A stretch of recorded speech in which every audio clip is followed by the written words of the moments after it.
But alright, we'll go ahead and get started. Hello everybody, and welcome to a CSL STARCRAFT Best of 7 Showmatch, brought to you by Metal the Brand. And I am Menasor, a gold level Zerg player from Albuquerque, New Mexico, and joining me is... I'm Isaac. I'm a Masters League Zerg player from OSU. I'll be casting our players today. We're really excited to get started. Let's go ahead and get into statistics on Game 1. It's going to be some lower league. We're going to start with our lowest leagues and go to the higher. It's between Immortal Kid and Puma CLE. Let's look at the statistics. Win rate versus Zerg and Immortal Kid, who is a Protoss player. He has a 100% win rate this season. I think he only played one game. He's been probably playing on his Smurf, but of all time, he has a 91% win rate versus Zerg. And on this map, which is a new map, Habitation Station, we'll talk more about it when we get into the game. Both players have a 0 win rate on this. Doesn't look like any of them have been playing it, or at least been playing on their Smurfs. And Puma CLE has an 82% win rate against Protoss all time.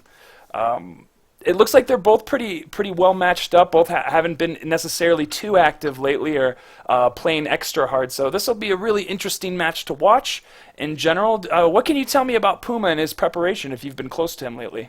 Well, it's like you said, there may have been some underground practice. Can neither confirm nor deny that I've seen him play a couple matches, maybe on this map.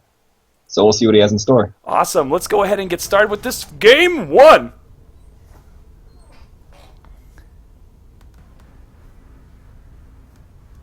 All right, countdown's going. The countdown is going, and if I have a poll in the chat, who do you think is going to win, an Immortal Kid or Puma CLE on Habitation Station?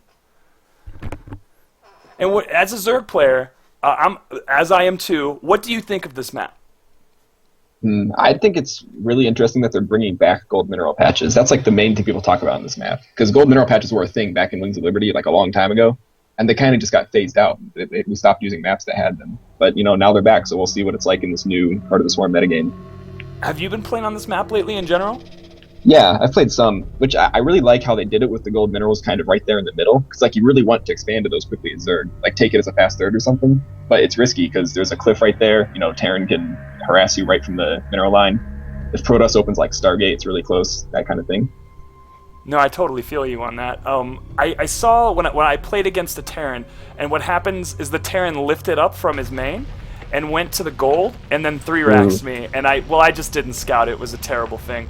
But in the top right-hand corner, we have the pink Protoss. He is a Immortal Kid, representing University of New Mexico.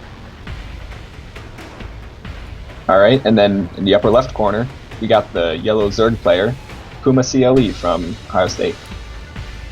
Awesome. How long have you known Puma, and has he been an active member in your organization, or? Yeah, I'd say I'd known him for a little over a year now. Probably about last year. It was definitely Wings of Liberty when he first came around. He hasn't been a very active player, just not much laddering and stuff, but he's always been around, always cheering us on in our matches, always, chatting on the Facebook group, that kind of thing. Awesome. We are seeing that 9-pylon scouting probe, very standard, going toward the base of Puma CLE across Habitation Station. And as we talked about before, Blizzard is reintroducing these gold mineral patches and bases. And again, it's in the middle of the map. Really hard to kind of hold in certain matchups. I believe that gold bases favor Terran more than any other race. With Zerg, I don't think it necessarily makes a huge difference. Yeah, I would say in this matchup, specifically ZBP, it's probably a bit better for Zerg than for Protoss. But yeah, you're right. If Terran's on this map and they can, float a base over there, it's really good for them. And we are going to see Puma CLE go for that 15 hatch, or 14 hatch. Yeah, I mean, it doesn't really matter. Either's fine. But yeah, hatch first. Which it's risky against his Forge first. We could actually be seeing some cannon rush if he wants to do that. That would be so dirty. Dirty, dirty Protoss. Yeah. Well, I think he's got an idea of what's happening. He didn't see a pool yet, so he's going over to check the natural. Ooh. And Immortal Kid has some minerals banked up right now. Yeah. He can either expand right now or go for the cannon rush, which it looks like he's still scouting around. Well, he's sending out a probe to his natural, so it does look like he's just going to expand. He could try a delayed cannon rush, but it won't be nearly as effective. Yeah, it's a little too late now, I would say, for a cannon rush like the... Yeah, especially with the drone following him down to the natural. But there's nothing wrong with that. You can just, go straight to Nexus. Protoss isn't behind or anything. You don't have to cannon rush against Zerg all the time. Not at all, and this is, Gateway Expand came way back, came into came into favor as of, I don't know what the meta is, you know, Ooh. 4 or 5 months ago. What do you see? I see a pylon happening right behind this mineral line. Oh, geez, he's actually could going be to go bad. for it. Well, the hatch is gonna. He doesn't see it now, but as soon as the hatch finishes, he'll see the pylon. We'll see what his reaction is. Make some zerglings. No All zerglings right. to be made this time. He is making a queen there. Second can't. No, only one canning. No, wait, Ooh, what's he pulling doing? his drones. Oh, he's pulling pulling the all drones. of his drones for it. Oh my gosh. Puma in a kind of precarious position. All right, you should split some to each cannon. Now he can get this. These cannons are only about halfway done. Oh, he's actually going for the pylon. I wonder if he'll get it in time. This could be close. And With both will couple finish. zerglings to help. Yeah. I don't know. He might lose some units, but he could still. I don't know. This is gonna be really close. One. All right. Pylon is down. He's got to get the other one though. Protoss already started building another pylon. Oh Okay, no, canceled. Immortal Kid's definitely given up on this. Gave a little bit of investment into it. Definitely was more of a loss on the end of Immortal Kid. Puma CLE really pulling that together by pulling some drones and stopping probably a really horrible thing that could end up happening. Yeah, the worker count isn't yet in Zerg's favor, but it will be soon when these larva injects pop off. Turns those into drones. You could definitely get ahead. And this is the point, what do you call it? Protoss has 2 gas right now, but only opting to put 3 in one geyser. Don't know why he has the other, and there he goes, putting 2. Yeah, got it. Well, he's got 2 in for now. Oh, and Puma CLE gets his lings into the base of an Immortal Kid, moving up into the main! There wasn't a cannon up. The Zealot wasn't on hold position either. Lings run right by. Oh, wow. He's making even more Lings behind this. He's got 18 in production, and without a Zealot there, they could run right by again. But there will be some cannons this time, so he can probably hold his natural pretty well. Probably. He doesn't have. He can't put him next to his mineral line. He can't. He's just gonna put him against the front. Hopefully, stop whatever might be coming. And speed just started, so this is kind of. I mean, these Lings are. I think are sort of ill-advised unless speed is like. Ooh. But he's getting in. He's causing disruption. He really needs to close up that hole in his wall. Okay, send in a Zealot now. That's great. And just in time as well. Yeah. Oh no, but they're in anyway! Oh, he's got a sentry. Oh gosh, not force fielding offices. Well, still, those 2 cannons did a lot of damage. There's only a couple Lings that got by. Yeah, doing no work almost at all. So that was definitely a blunder on Puma CLE's part. Could have used those as that larva into drones. Yeah, definitely. Although we see behind this, he's actually starting a Baneling nest. He might not be done with his aggression yet. And he's still opting to get. Yeah, he's still opting to get gas, getting that Baneling nest, and worker count seems to be even between both players. Yeah. Puma did make a couple more drones. I mean, he didn't obviously made a lot of Lings too, but it's not like he completely stopped making drones. We'll see if this Baneling aggression does anything. There are going to be 3 cannons up in the natural, so those do a lot of damage, and they're spread out well too. It's not like the Baneling could blow them all up at once or anything. No, absolutely. And speed has finished. Moving across on that, taking out the Zealot by the watchtower. Yeah, but it does show him that there are a lot of speedlings on the map. Yeah, we see him at a 4th cannon right here. Alright, I believe this should be an easy hold for an Immortal Kid. He's got 2 sentries, so force fields can buy time, and then this amount of cannons. Do you think he's overdone it on cannons, to be honest? Well, let's see. Is he behind on workers yet? I mean, he is up a bit on workers, so having an econ advantage against Zerg is something pretty rare for Protoss. So I think in this situation he can actually afford to put down extra cannons. Do you feel this is an all-in move by Puma CLE? It definitely seems like it. He hasn't made any more drones yet. We'll see what he... Yeah, he just backs up. Knows that it's probably not worth it. Oh, Right, wait a minute. right. He's getting it all together. He has 20 more Lings in production. Wow. Oh, and he started a lair also. Oh, and the Mothership Core is just going to pick off these... if he sees it, if Immortal Kid sees it, he's going to move it forward and start picking off those Banglings. Oh, jeez. Yeah. Mothership Core, obviously being a flying unit, can just kind of sit here and easily scout and kind of defend the front's natural. OP. Tell me about it. And now going to lair, I kind of don't like this decision. His drone count is only 24. I mean, I Yeah. definitely think he needs to get his bases more saturated before he's able to do that. And his money is actually going out of control at this moment. He could, with this aggression, he could be taking just a third expand or getting at least a macro hatch in order to get more drones out. Right. And he was supply blocked pretty badly right there. You're right. His money was floating, and he had the larva. It was just needed the overlords. How much larva does he have right now? 13. Yeah, that's a bit of a blunder. But we'll see if this aggression really has anything. He's going to move forward. Oh, and the force fields are good. Right there. Yeah, and he's not even out of force fields. He still has another, 4 or 5 force fields, so you can hold even a couple more pushes like that. And with Immortal Kid's tech, we are seeing quite a few gates coming in. It looks like just a lot of just a 2-base press, and then there's this Warp Prism that's going to move around and maybe get into the main of Puma CLE. No, this Warp Prism could do great. If you look at the Zerglings are down here, pretty much as far away from the main as they could be. So if that Warp Prism floats in with some Sentry Force Field on the ramp, he's going for it. He's got 2 sentries in there. He's going right for the ramp for the main. And Puma CLE is getting his Spire again. I still feel this is way too early for that. He needs a lot more drones. His drone count is currently at 33 to 39, and there's aggression coming with this War Prism, but it looks like Puma's sniffing it out and moving right back with his Lings and Banglings. Yeah, he must have saw it with his hatchery. It's 2 sentries, and he's going to do the Warp and not let him up. That's so many Zealots also. I mean, if he can get the Banelings in there, they can blow up the Zealots, but with those sentries, I don't think he'll be able to get up. Oh, but Immortal Kid doesn't do the force field. But he picks him up, but still a bit of disruption in the base. Yeah, definitely killed a few. Killed a queen, killed a few drones, and now he drops to the low ground. But they're already Zerglings down here though. And he lost one, but now a bunch of Zealots are coming in. There's Zealots still in that other base. No, not there's still. There aren't any more Zealots in the. Oh, that force field was misplaced slightly. The Lings and Banelings got out. Good job, Puma, for getting that together. And stopping that could have been a disastrous situation from Immortal Kid. Yeah, it definitely disrupted his econ some though. He's not in a great position here because it's like you said, he has a Spire, but he doesn't quite have the drones and the gas count to really make use of it. Yeah, exactly. And we are seeing the Twilight Council coming down from Immortal Kid, gonna open up that next tier of tech. Yeah. And I mean, map control. Immortal Kid basically has map control right now. It's sort of they're fighting over the watchtower. It's quite cute. Yeah. But Immortal Kid's making his way up. He feels that he's in kind of a superior position, definitely in production.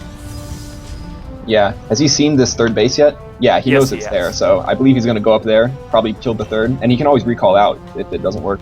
Oh, that's so dirty. Yeah, I'm telling you, this Protoss is so dirty. Cannon rush into sentry drop. All right, so this 3rd base is definitely going down.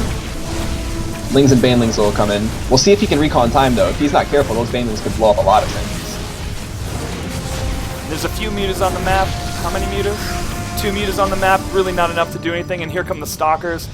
This is a nice little gateway ball that's going to be able to do some real hurt on Puma CLE. Yeah. And Immortal Kid is pulling ahead in supply.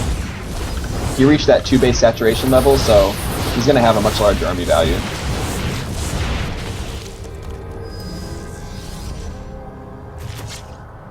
Alright, right now he's force fielded out of the natural. In a second he can head back up. And we are seeing a Dark Shrine go down and Blink being researched. But it doesn't look like he'll be able to really need to get out those tech units. And those Lings and Banglings are being held behind the ramp. Immortal Kid learning from his mistakes in the past with this force field placement. This is looking almost unrecoverable for Puma. Yeah, this is probably There's no way he can kill this Protoss army.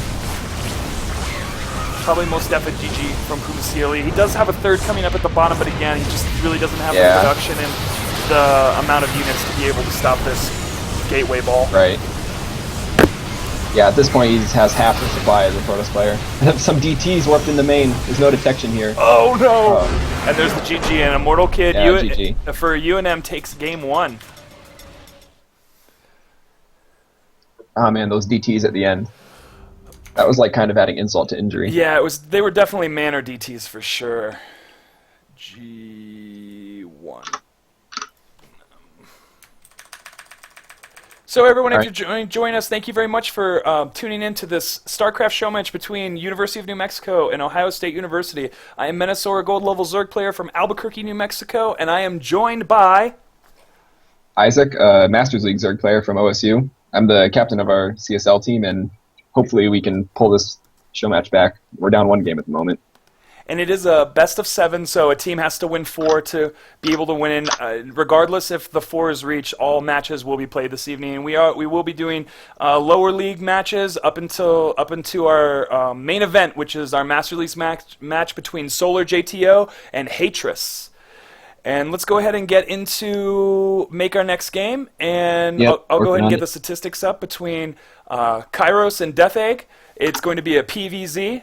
Kairos this season has a 50% win rate against Zerg, 65% all-time, and 33% on the map, which is Frost, a large 4-player map. And Death Egg, unfortunately, I think he vetoed this map and hasn't been playing on it at all, so he has a 0% win rate on it, as well as this season, I mean, he's maybe playing on a Smurf, but this season he hasn't gone up against any Protoss, but of all time, he has a 58% win rate against Zerg. I mean, against Protoss, excuse me. But I'm going to now post in the chat a poll. Please vote on who you think will win this next match.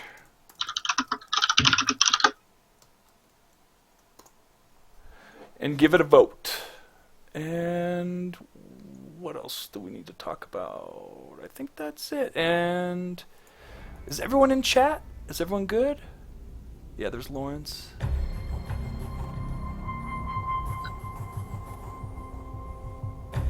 Yeah, Death Egg is a really, really good name. Like, just straight out good name. Yeah. Also, a fun fact, I might have mentioned this to you before, but Death Egg is the older brother of Hatris, our Masters League Terran player for this. Whoa. You can't really tell. I mean, Hatris looks like Sid from Toy Story in that photo. Like, straight up, like straight bully. I'll be sure to tell him that later if you didn't just hear it now. Yeah, I hope he doesn't think I'm hating, but it's whatever. So let's go ahead and everyone's ready, or both players ready? Yeah, let me ask in chat.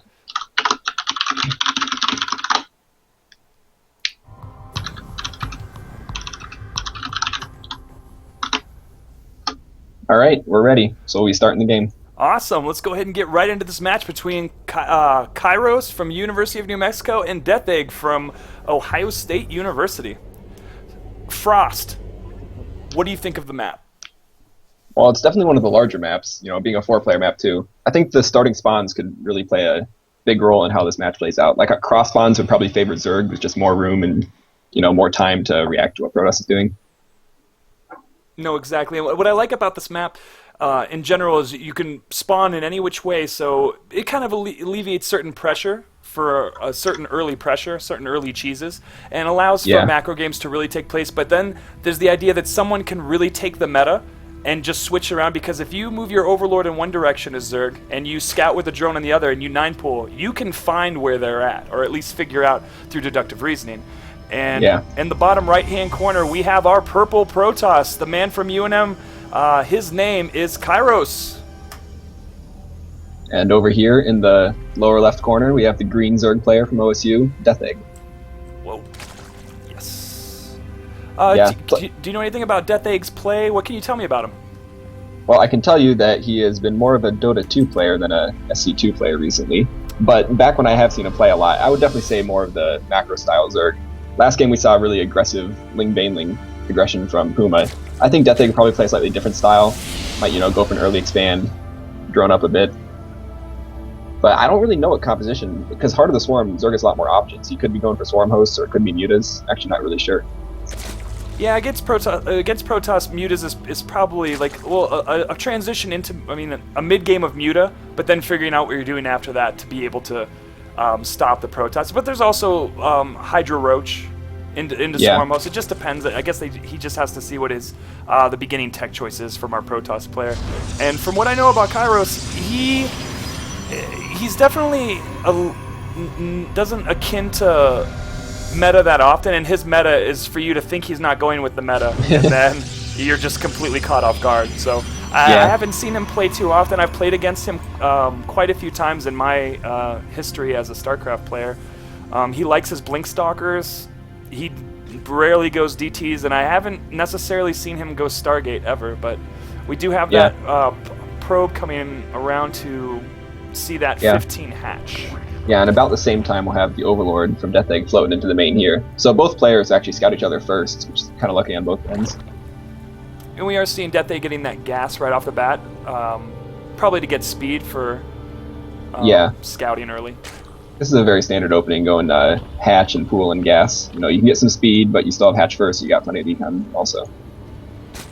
Absolutely, and our Protoss player only has 1 gas right now, so probably not early quick tech, something cheesy like a proxy Stargate or DTs. So pretty much a more standard play. Going to get that Cyber Core up, probably start researching Warp Gate, but we will have a pylon come on the low ground, and it will be a Cyber Gateway expansion. Yeah, it definitely looks like an expansion build with the pylon in the low ground there. Although he is chronoing his Warp Gate, which is a little bit strange, because if you want to make a fast Nexus, why would you need to chrono your Warp Gate? So we could actually be seeing some sort of 3 or even 4 gate aggression. Wow, a dirty fake out from a Protoss. Who would have thought? Yeah, because he's also getting the Stalker out. The Stalker can push the Overlord out of his natural, and then the Overlord might not be able to confirm whether there's a Nexus there or not. And the Stalker's that just has to move over, yep, and we'll push it away. And we are seeing speed being researched and 2 queens birthing 2 queens. Right. Yeah, that's kind of what happens right out of the hatchery. Absolutely. Yeah, so like we said, Stalker's pushing Overlord out of the natural. I believe it's actually gonna... Whoa, that was 1 hit point, 1 hit away from dying. The Stalker could walk around and get it, actually. I mean, Death Egg's moving his Overlord, trying to find a safe spot for it. But yeah, so it is in fact a Nexus here. So that chrono in the Warp Gate was kind of a, I don't know, a red herring.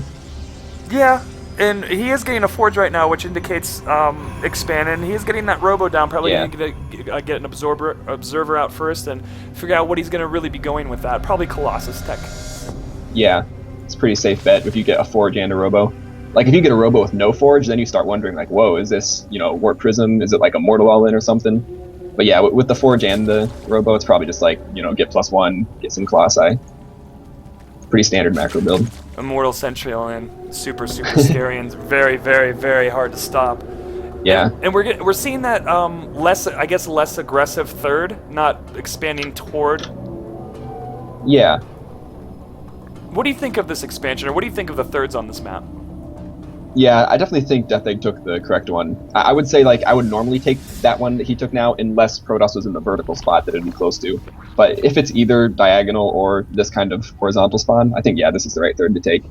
And then his fourth, he can go even further north and take that base directly above it.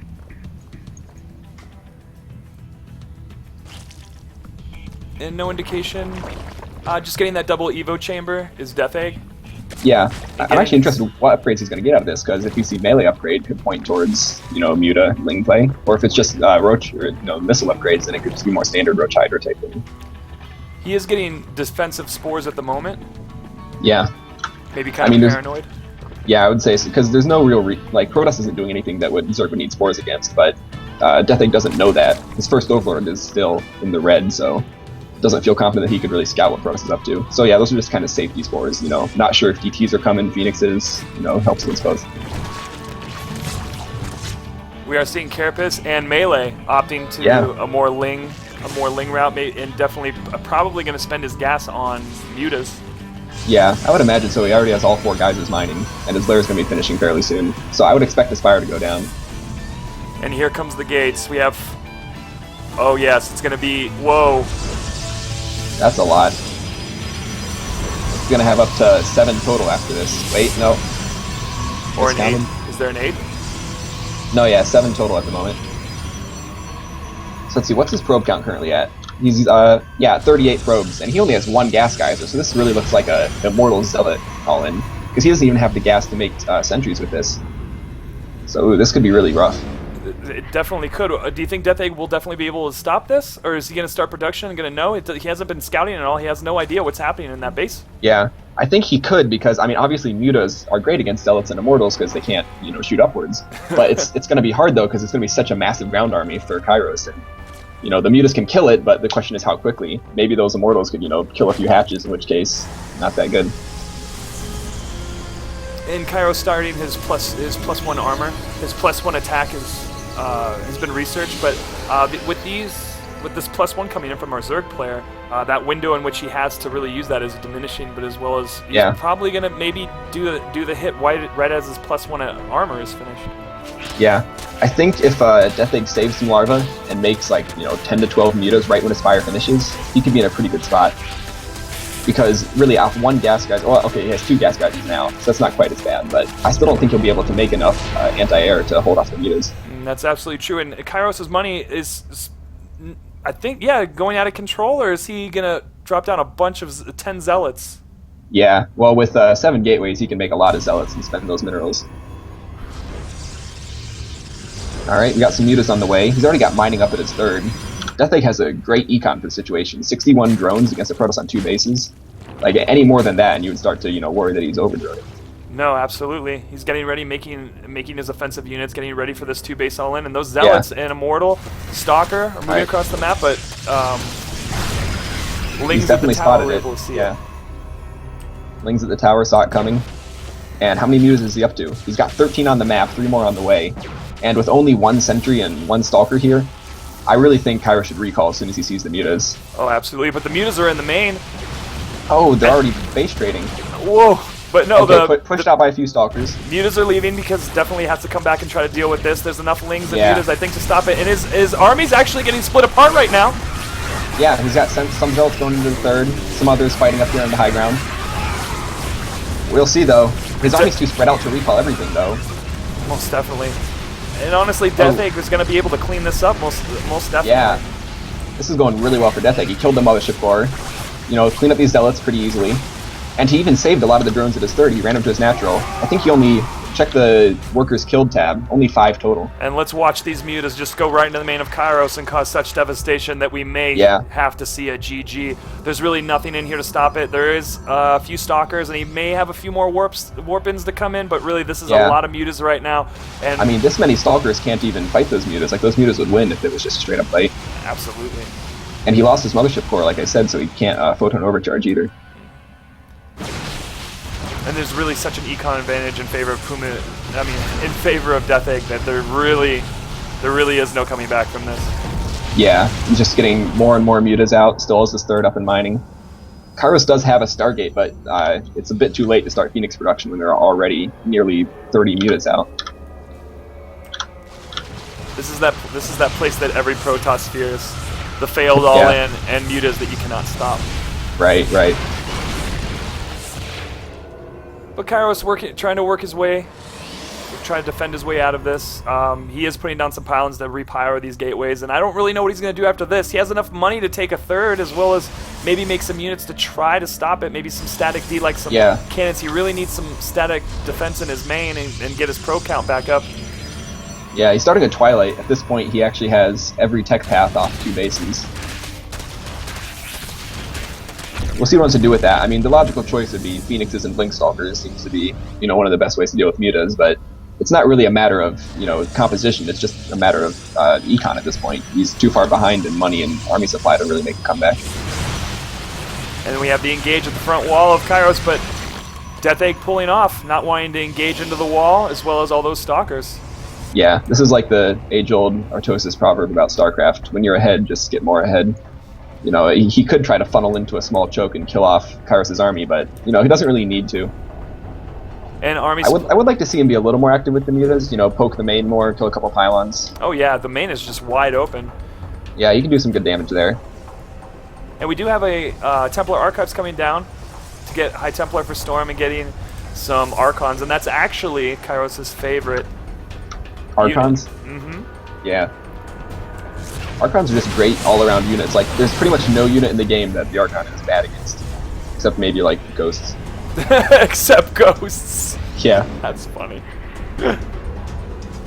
But I'd really like to see our Zerg player just take the map right now.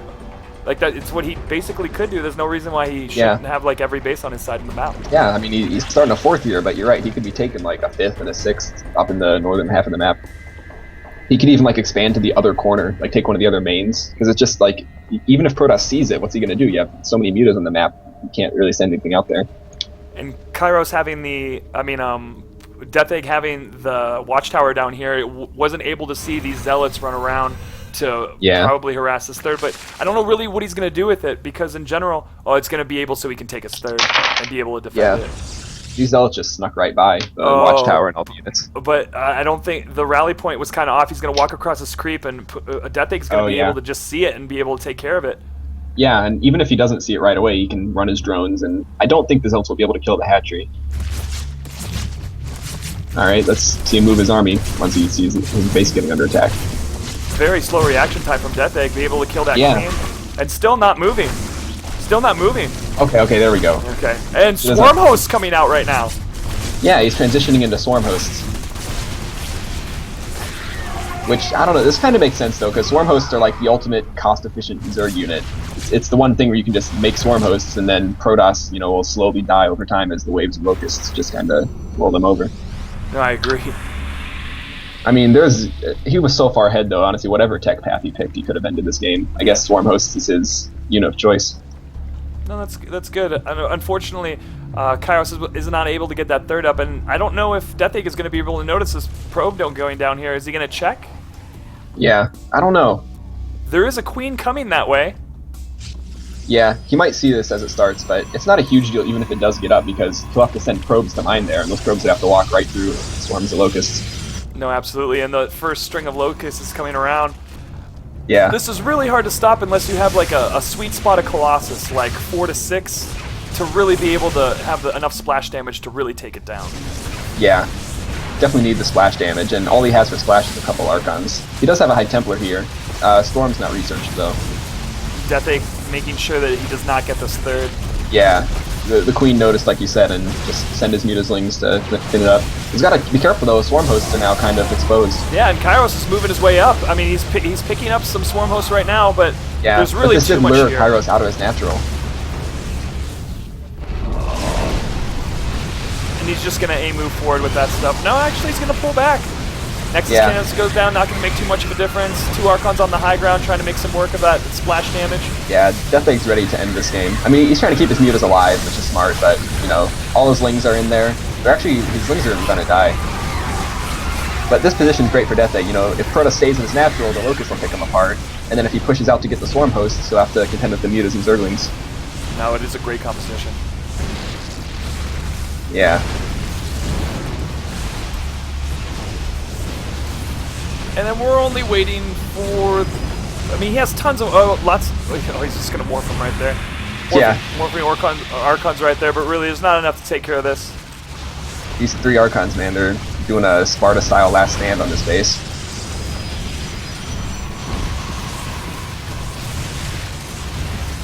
Alright, yeah, once those Archons die, he has no army supply left. I think that's going to be GG. He does have an unbelievable bank of almost 4,500 minerals, and it's crazy. But Death Egg taking that game for OSU. OSU. Everybody scream! So Buckeye hype. It's awesome. We're 1-1 right now, which is exciting. I want to get to this ace match and really be excited about it. Yeah, me too. 1-1. Let's keep it going. I'll go ahead and host the map for the next game. Awesome. And I'll go ahead and put in the next. So everybody, I'm putting in another poll in the chat. It's for the next game. Go ahead and vote. Cast your vote. See what's up. And our next game is between Dr. Ted and Error. It will be a ZVZ. The map is Daedalus Point. It's one of the newest maps, and actually, from what people tell me, I haven't necessarily played enough to know, but it's Zerg favored because the front ramp is kind of big. However, it's ZVZ, so it favors both of them in kind of a weird, awkward way. This season for Dr. Teddy has a 50% win rate this season and 47% win rate in ZVZ over all time against Error, who has a 67% win rate against Zerg this season and 50% of all time. He's actually been very active this season, playing quite a bit. He's in Platinum, and Dr. Ted is actually in Gold right now, so this is going to be kind of an interesting matchup, to say the least. And what can you tell us about Error's play? Do you know him really well? Actually, I don't know him too well. I think he might be a freshman this year, because he's definitely a new face in the OSU team. Oh, wow. Yeah, and this is the Daedalus Point is a map that is more more landscape than it is portrait. It's kind of awkward to see on the mini map, to be honest. Yeah, there are some weird team game maps like that. I mean, All right, let me go ahead and invite you guys. oh, absolutely. I'm so excited. Dun, dun, dun, dun, dun. And everybody in chat, hello, and welcome to this StarCraft CSL show match between Ohio State University and University of New Mexico. I am Menasor, a gold level Zerg player, and I'm joined by Isaac, Masters level Zerg player from OSU, here to cast our team against UNM. Awesome, and both players are ready? Let's see.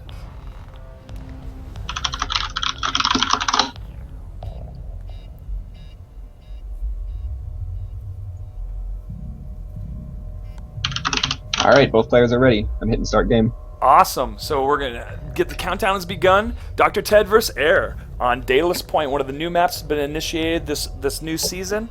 What do you think of this map as a Zerg player? Yeah, it's like you said earlier. I definitely think people are right to say it's a bit Zerg favored. I'm not exactly sure about ZVT, but it's definitely Zerg favored against Protoss, because if you just look at the natural, you can see, like, how is a Protoss supposed to wall that off? Especially in quick fashion and be able to hold it. Terran probably faces a similar problem. You know, Terran just lings constant run-bys, and it's so hard to actually secure your bases. Just so annoying. But I was watching the CSL matches between George Washington University and University of Maryland P whatever. But they were pretty awesome. It was a Zerg versus a Terran, and there's this Terran player named Aiden, and it was absolutely amazing. The drop, his micro and his drops were absolutely insane. Yeah.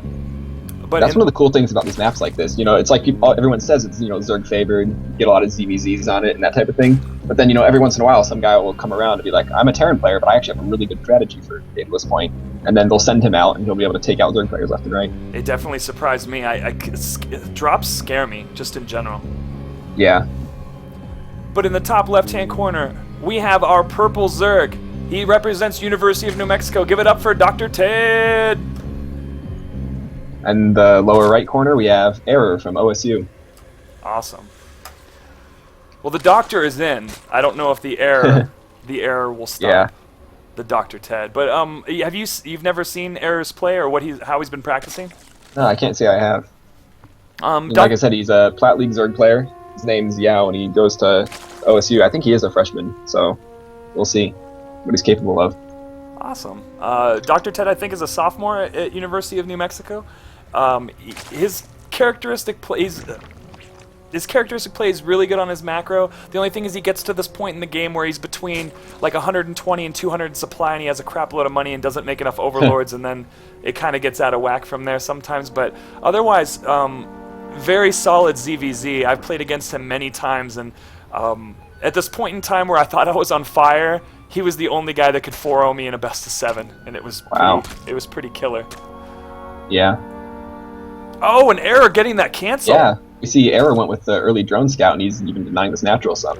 Ooh. So, you know, he's got about almost a 40-second advantage on his hatchery, because he's also able to go hatch first because he saw that there was no early pool from Dr. Ted. Mm-hmm. And getting pool first, Dr. Ted, what do you think of this play? Yeah, pool first is pretty standard. I mean, there's nothing wrong with it. You just kind of, get pool, get a queen, inject one, send it to your natural, and then as long as you make another queen, you can keep up pretty well against hatch first. But that's always a problem with it. You always feel like you're kind of trying to keep up with hatch first. Hatch first really has the freedom to, scout around, make whatever units they want with the first 2 larva cycles. No, I definitely agree. And Dr. Ted is really into this 15 spawning pool. He's really into going that first, always. It's easy. It's the most well-rounded build. Like, they say it's supposed to be like rock, paper, scissors, like a 9 pool versus 15 pool versus 15 hatch, kind of like a cycle of one getting the advantage over the other. But it's not exactly like rock, paper, scissors, because 15 pool is kind of the safest option. It's not really that far behind against hatch first, and it does, beat pool or 9 pool pretty easily. We are seeing the speed go down first for Error just by a few seconds, but definitely enough to make somewhat a bit of a difference. Yeah. We actually see a Baneling Nest from Error here. Now, in ZVZ, it's pretty standard. It doesn't necessarily mean he wants to do Ling Bane aggression. It could just be defensive. So we'll see if he ends up making a ton of Zerglings to go with it. And what do you think of putting the Baneling Nest in front of your natural? I actually do that a lot. because it works out really well because you kind of like, if you have your building grid, you can put it like one space above your natural, and then your queen fits right in between there. So you can just kind of keep your queen, you know, kind of safe between your baneling nest and your hatchery. Because then lings can't get us around on it. And do you usually make a spy in ZVZ, or does it depends on what you scout? Yeah, it would depend on what you scout. Like, you know, if you see him with early gas, then, you know, you kind of want to make the spine in case he's going ling aggression. But, oh, we do actually see a lot of Zerglings from Error here. He's down to 19 drones and just making tons of lings. No, yes, it's 12 lings going to put it on that aggression. And Vinny's, I mean, Dr. Ted definitely sees them coming out of the base. Yeah, Dr. Ted needs to react with some defense because he's droned up to, he's going to have up to 30 drones, and that's, you know, that's a lot. You don't need, you know, a 10 drone advantage in this situation because you could actually be too far behind in lings. Oh no, and this is a lot of lings. I don't think Dr. Ted would be able to deal with this. Yeah, he does have a baneling nest, but he doesn't have any banelings on the map at the moment. You know, he's trying to, you know, get his queen in the corner here. That spine's going to go down, though, if he gets targeted by a few Zerglings. Yeah, it definitely went down. No cancel. Ooh, this on is that. rough. This might just be a quick game for Error. It definitely looks like it. There's 16 lings in production, and they just popped. I don't know if they're going to be up all this. He needs one good bangling hit for sure. Yeah, but those banelings, you know, had to be canceled. They couldn't go up. He does have a spine in his main, so he might hold his main, but, you know, losing your natural is a bit too much damage. Well, he hasn't lost his natural yet. He's holding pretty well with the spine in his main mineral line. He's got a couple banelings morphing. They're actually kind of hard to see right there behind the spine. No, you can't even tell kind of what's happening right now. Yeah. Oh, there's only 3 lings left, 4 lings left from Error. Oh no, there's quite a few left coming up, but Dr. Ted might be able to pull us up, but with losing those Dr. Ted's stabilizing really well. But losing those queens is definitely going to put him behind. It looks like Error is definitely going to keep on this aggression, morphing 2 more banelings and getting 8 more lings in the game, and just the ant stream of these lings is a bit scary. The drone count's definitely equalized a bit. You know, like I said, Dr. Ted had up to 30, but he lost some in that aggression, so now it's back to being pretty even. I was really hoping to see this ling-bangling slap-off, and it's totally awesome. Oh, and a good bangling connection! Ouch. So after those few connections, they're back to almost even on supply also. This is still a very even game. And Error is pulling back just to morph a few more banglings and maybe going for another barrage. Dr. Ted has 2 more banglings that are morphing, and it looks like he will be able to stop this. His queens are coming back at 22 lings in production from Error. He really wants to end this. Definitely. He's pulled back to the middle of the map, but he's about to make another push. Ooh, a baneling goes off in just like a single ling there. So costly. Oh! That was a big hit. But yes, very good micro. This is so tense.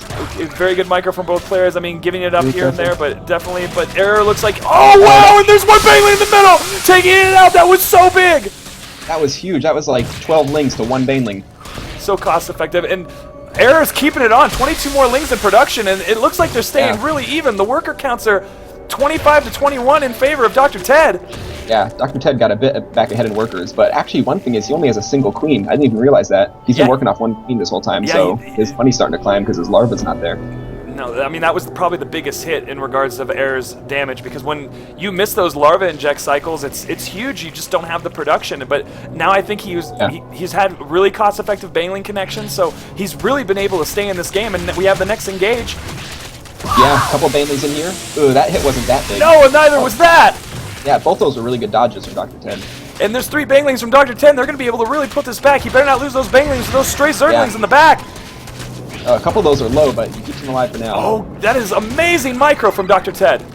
Yeah, just keep move commanding back and forth so they don't accidentally blow up on something. Alright, so let's see. Ooh, we still see even more Zerglings from Error. He's really into this. Dr. Ted he started a lair, but he's only mining off 1 gas, so he won't be able to use it quite right away.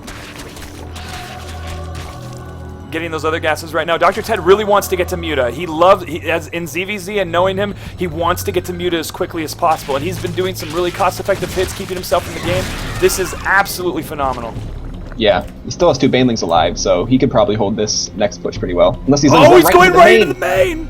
Ooh, he's a bit out of position. He doesn't even realize yet. Oh, but he loses. Oh, Error loses those banglings. Yeah, those lings were sitting on the ramp, not doing a whole lot. Alright, now he's in the mineral line, but there's still... Where'd the banelings go? Are the banelings dead? The banglings actually got connected by the reinforcements from Error. This is looking pretty grim. Let's take a look here. Oh man, it's just so fragile. Like a few lings in the main, and suddenly he could actually focus down the Spire. Losing that Spire would be huge. It looks like that's what he's going to be able to do with those Lings and other Lings going Yeah. down to the bottom to try to harass that mineral line. Dr. Ted's definitely trying to get Banglings out, but not be able to get it. Losing the Spire. Looks like very grim time for Dr. Ted. I don't know if he'll be able to really pull out of this. He's starting to drop in supply. I mean, the worker count's not that bad, actually. He's still kind of even on workers, almost. But, I mean, he's definitely on the back foot. He's, stuck just trying to hold on for dear life. Alright, he's starting to clean this up. Ling's going into the main, finish up the Lings there. He's got a couple spines as natural. Era's making even more Zerglings. I felt like that would have been a good time for him to make some drones and, transition. No, he just wants to. He feels that he's on some kind of advantage right now, trying to get this to keep snowballing in his favor. But really, it's not so bad. And Era's really bulking up a lot of gas and a lot of minerals right now, and I don't know what he's going to really do off of this. Yeah, he's been floating a lot of gas. Like, he's been mining from that one geyser this whole time, and he hasn't been making enough Banelings to spend that money. Wow. And there's 2 Banglings on the map right now from Era, and he might know he's not going to be able to get it, but are there any more Banglings on the map from Dr. Ted? For Dr. Ted. He's making 1, so it could work out. 1's all you need if you get a big hit with it. Oh! Ooh, that Bangling. Yes! Hits, and Dr. Ted, it's so even. It's so even. Yeah. And Era's not spending his money right now. It's kind of going out of control. Zerglings. Yeah, if you look at the energy on his queens, he's gotten up to, up to 130 on both, so he's definitely missed quite a few injects over the course of this game. Wow. Alright, so, I mean, the supply and money is in Era's advantage, but, I mean, Dr. Ted does have that tech advantage. He's building another Spire, and if he holds on until Mutas come out, that's, pretty much Mutas easily pulled off Banelings. Well, let's see how many Lings are on the map right now. We have 15 from Dr. Ted with 3 Banglings, and we have 2 Banglings and 24 from Era, and he's moving into the natural of Dr. Ted. Yeah. Alright. Incoming round, 13, I think. Lost count, maybe. Alright, Banelings dancing around. Ooh, not that good of a connection. And Dr. Ted will be able to clean this up without even wasting his 2 Banglings. Yeah, he kept them alive. It was just the Zerglings are running around, killing each other. Came out ahead. Wow. Let's see these Mutas. Let's see. This is probably. I hope this is so exciting right now. I can't believe this. And he's going into the main. All right, right into the main. He does have some Banelings up though. Is he gonna get the spawning pool? He's going for the spawning pool. Looks like. All right. Oh, that was a big hit. So cost fighting. What's the drone count right now? We have 22 to 21. Yeah. Still super even. A little drone advantage, but I don't know those Mutas. If he has the gas for like about 3 Mutas. Yeah, he's making a couple right now. This is absolutely insane. If he is able to get those Mutas out, but there aren't any Banelings out from Dr. Ted, and yeah, and only 2 Mutas. That's not a lot of damage. Like if he doesn't, okay, he has some Lings too. He should be able to beat. No, they pop just in time. But no, this is shoestrings right now. Just shoestrings, dental floss. Yeah, skin of his teeth, etc. We do have a few Banglings out. I think that Dr. Ted needs to get his Banglings over there, but no. Yeah. I mean, the spine's taking the hits. Like, it's okay if your spine takes some damage. All right, lost one of them. And the Mutas are on the field. Banelings walking in though. If these Banelings aren't stopped, they could blow up a lot of drones. Ooh, got a couple. Okay, blew up on the queen. Not enough for sure, and those queens are staying alive. And Dr. Ted is such in a great position right now. Era's minerals are at 1,100, 1,200 minerals and 10. Yeah. So much gas, and his natural isn't even has no drones. I mean, he's never been mining in his natural. He's like mining out his main, and his natural's still sitting there. All right, these Mutas though. He's got what, 3 at the moment? Yeah, he's got 3 Mutas, which I mean, the queens can take 3 Mutas, so it's not a big problem defensively, but we'll see if he can continue to hold his natural. Man, this has been non-stop aggression. Non-stop. Yeah. Oh, we finally see Era starting a lair, so the first signs of transition past Ling Baneling. And he can make a significant amount of Mutas, but really it'll only buy him time. He really needs to get his natural. He needs to get a good drone count. He needs to concentrate on maybe trying to get a 3rd, because he really can't end it with the amount of Mutas that he's going to make. Yeah, he needs to just transfer his drones to his natural. He's mining out his main. Alright, even more Lings, but these Mutas are just kind of staying near Dr. Ted's natural. Like, they're probably picking up a lot of kills, just, picking up Zerglings here and there. There's only 4 on the map and 1 in production right now. I mean, Dr. Ted, I mean, he's been spending his money just keeping that off, but he put error in supply blocked error. Yes. Oh. Yeah. Oh, that was these banelings. So cost effective. Yeah. Dr. Ted's definitely pulling ahead in this game. He's getting a good drone count up, starting to mine from his gases. So he'll catch up in the gas count before long. And there's one Muta harassing Error's main, taking out one Overlord. It's definitely stabilized, and Error definitely is... He's starting to drone again and getting that Spire, but really, he can make like 10, but Dr. Ted already has a good number of Mutalisks and will probably be able to match it. Yeah. And he's getting +1 Carapace, so by the time Error does get out a significant amount of Mutalisks, it's not going to really matter. Yeah, you're right. This game's definitely going in Dr. Ted's favor.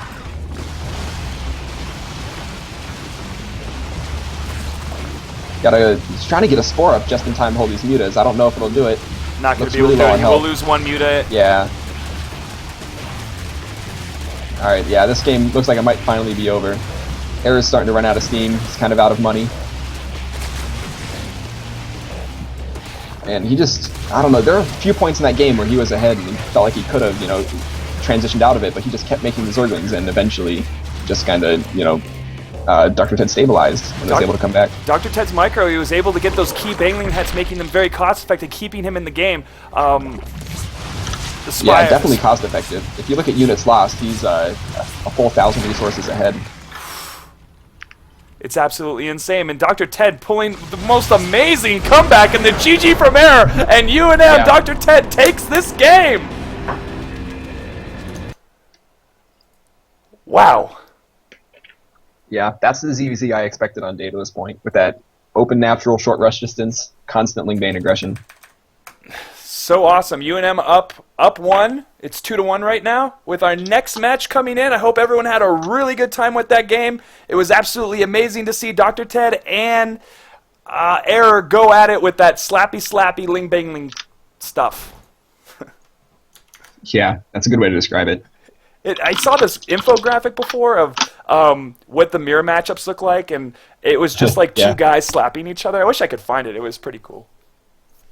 But all right, the next match will be between Trumpet and Harry. It will be a PvP, quite a definite mix, change-up from ZVZ in our last game. Trumpet being the MVP of UNM CSL. He has been playing quite actively between his team, which is a division of Clarity Gaming, and with the UNM qualifiers and the internal tournament type things, he's been winning all of those 2-0, yeah. just murdering.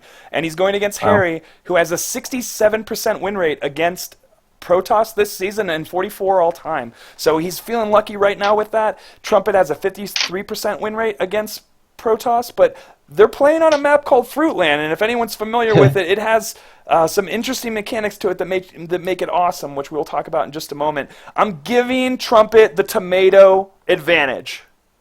Tomato advantage? What about cantaloupe advantage? The cantaloupe advantage is very strong as well. I mean, you can roll a cantaloupe straight, and it's going to hit its target. Yeah. And it's so sweet and lovable on the inside. And if you get it right, if the outside's almost kind of rotting, that means the inside is really, really good. So yeah, but on the other hand, if you think about what fruit you want to throw at someone, tomato's definitely up there. It's one of the best to throw at people. Yeah, it's gushy, but it's it's really BM. It's really bad. Yeah. And in the chat, everybody, I'm putting in the straw poll. Please vote on who will win the next match. And let me hop into that game.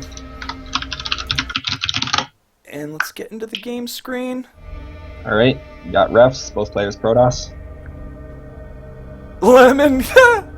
Yes. Hashtag Lemon Mechanics, everybody. All right, we ready? Well, I should ask the players if they're ready, yes. I guess. I'm definitely ready to go.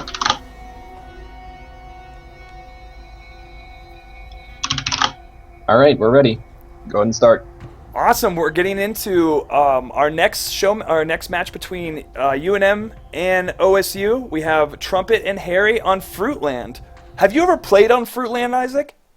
No, I actually can't say I have. It's never been a ladder map, so I never had a chance to play on it. I have. It's very fun, and the most interesting part of it is the lemon power-ups located at the 3 o'clock and 8 o'clock positions, respectively. There are 2 lemons. One lemon, both lemons have what is it? How much? 500, I think. They have 2,500 HP, Okay, yeah, right. and they're 3 armor. And Yeah, when the 3 armor lemon peel. yeah, and when a certain army is able to eat through these, a worker can harvest it and get 500 minerals, which is a free base, potentially a free base. So many cool little things in this map. Look at their gas geysers. You got a little slice of watermelon, a lemon sitting by them. No, they're just so cute. And in the I love those strawberries by the main By the trunk. ramp, yeah. So nice. But in the bottom left-hand corner, we have the UNM Protoss. His name is Trumpet. And in the upper right corner, we got the blue Protoss from OSU, Harry. Awesome. So, do you know anything about Harry's play? Yeah, Harry's actually a friend of mine. Came from the same hometown, same high school. And he's one of our more active players. Definitely ladders pretty often. Stays interested in the pro scene. Talked to him a lot about matches we watch, that kind of thing. And what is his typical play in a PvP, or what are your thoughts on PvP? So PvP, don't ask me about PvP. I don't know a whole lot about it. I'm a Zerg player, and TVT is the classic. A lot of people know how TVT goes with the tanks and marines, but PvP, I have no idea how it works, man. It is kind of super weird. Whoever kind of expands first dies, and it's all about stalkers and immortals, or whatever kind of early cheese will give them that safety to expand and maybe get into a later macro game. I've seen macro games as Protoss, and I have to say I dislike them. Yeah, because the macro games sometimes it's like mass void ray, which can work in PvP. Other times just kind of mass, Colossus wars on both sides. And we might be seeing Gateway expand from Trumpet right now. No, he's gonna go scout right now, looking for proxies. Scouting is natural. Make sure there's no proxy 2 gate or anything like that happening. But so far, both players opening pretty standard, getting double gases. In PvP. Yeah. Definitely gonna get that quick warp gate. Yeah, quick warp gate, and depending on how much gas they mine, they can tech really quickly. We see Harry actually gets 3 in each gas, so that points to pretty fast tech. Like right when his cyber finishes, he might start a Robo or a Stargate or even like a Twilight. And Trumpet's definitely going to see this. He's going to see both gases going down, doing something very, very familiar, something that he's doing also. Going to count pylons. There's only 2 in the base right now at this time. Going to see where that 3rd pylon is going to go. Yeah. He's actually the only one scouting in this game. Harry has not yet scouted anything. I mean, it is a 2-spawn map, so he knows where his opponent is, but he has no information about what his opponent's going for. And he probably feels the build that he's going for is quite safe. Yeah. I mean, obviously, if there's like a proxy 2 gate and you're natural and you don't know about it, you're in trouble. But, I think he thinks his build's safe against any standard play from his opponent. On the map, go where Trumpet's probe is and listen to the Tangerine waterfalls. It's so soothing. Oh, gosh. It certainly Tangerine, is. lime. Oh, it's just too good. But this probe over here, is he actually just going to move back to the main? Yeah, check out the lemons. Check out the map a little bit. I'll see that spot he checked right there. He was looking for a proxy Stargate because I could see, someone building a Stargate right near that base, rushing Oracle out. Absolutely, we do see dual Twilight Council coming out. Yeah, from both players. So this could be DTs or it could be Blink. Since neither side's getting detection, if either side goes for DTs, it could be really effective. It definitely could, and we could see a weird type of base race with DTs. Yeah, those are really weird in PvP. And all right, so just waiting to see what they send us on. And Trumpet, I've seen him do a DT expand against Protoss before. Yeah. It's kind of almost, it was his go-to when I was talking to him. All right, we see Blink research from Trumpet and from Harry. Let's see, he's got 150 gas. What's he going to spend it on? Blink with him also. Holy crap, both sides. totally Blink, yeah. mirrored. Yeah, it's like a mirror game right now. Both have 3 gates coming. Their Blinks are, Trumpets is slightly faster. And we did see Harry get a cancel on this forward pylon from Trumpet. Yeah. And Harry has map control right now. I mean, he has one stalker out, and I mean, Trumpet poked out to the watchtower. Yeah. Trumpet's just opting to stay at the front of his base. Hold position with his 2 stalkers, maybe to stop DTs from walking in if that's necessarily the case. Yeah, must be it. On hold position there, DT couldn't run in. Because you also see a Robo coming out from Trumpet, so he's playing very safe. He wants the Robo for the Observer. Harry's not getting a Robo at all. He just wants, spend all his money on Stalkers. Using Sentry Energy to make hallucinate a Phoenix, yeah. Okay, ooh, it's going to get picked off, but he does see the 5 Stalkers, so that does point to it probably being Blink play. 5 Stalkers this early on. Yeah, because if he would have invested gas into a DT shrine, he would have had less stalkers. Yeah. Although Harry apparently feels a little bit insecure. He's putting down a Robo. Not sure if he needs the detection or not. We'll see how this game plays out from here. Harry's definitely floating some money. I guess he can spend on a few Stalkers. I think this is going to come down to micro, and with this map, it's kind of hard to blink into a base. I mean, in seeing this map with Terran, Harry's going to expand right now.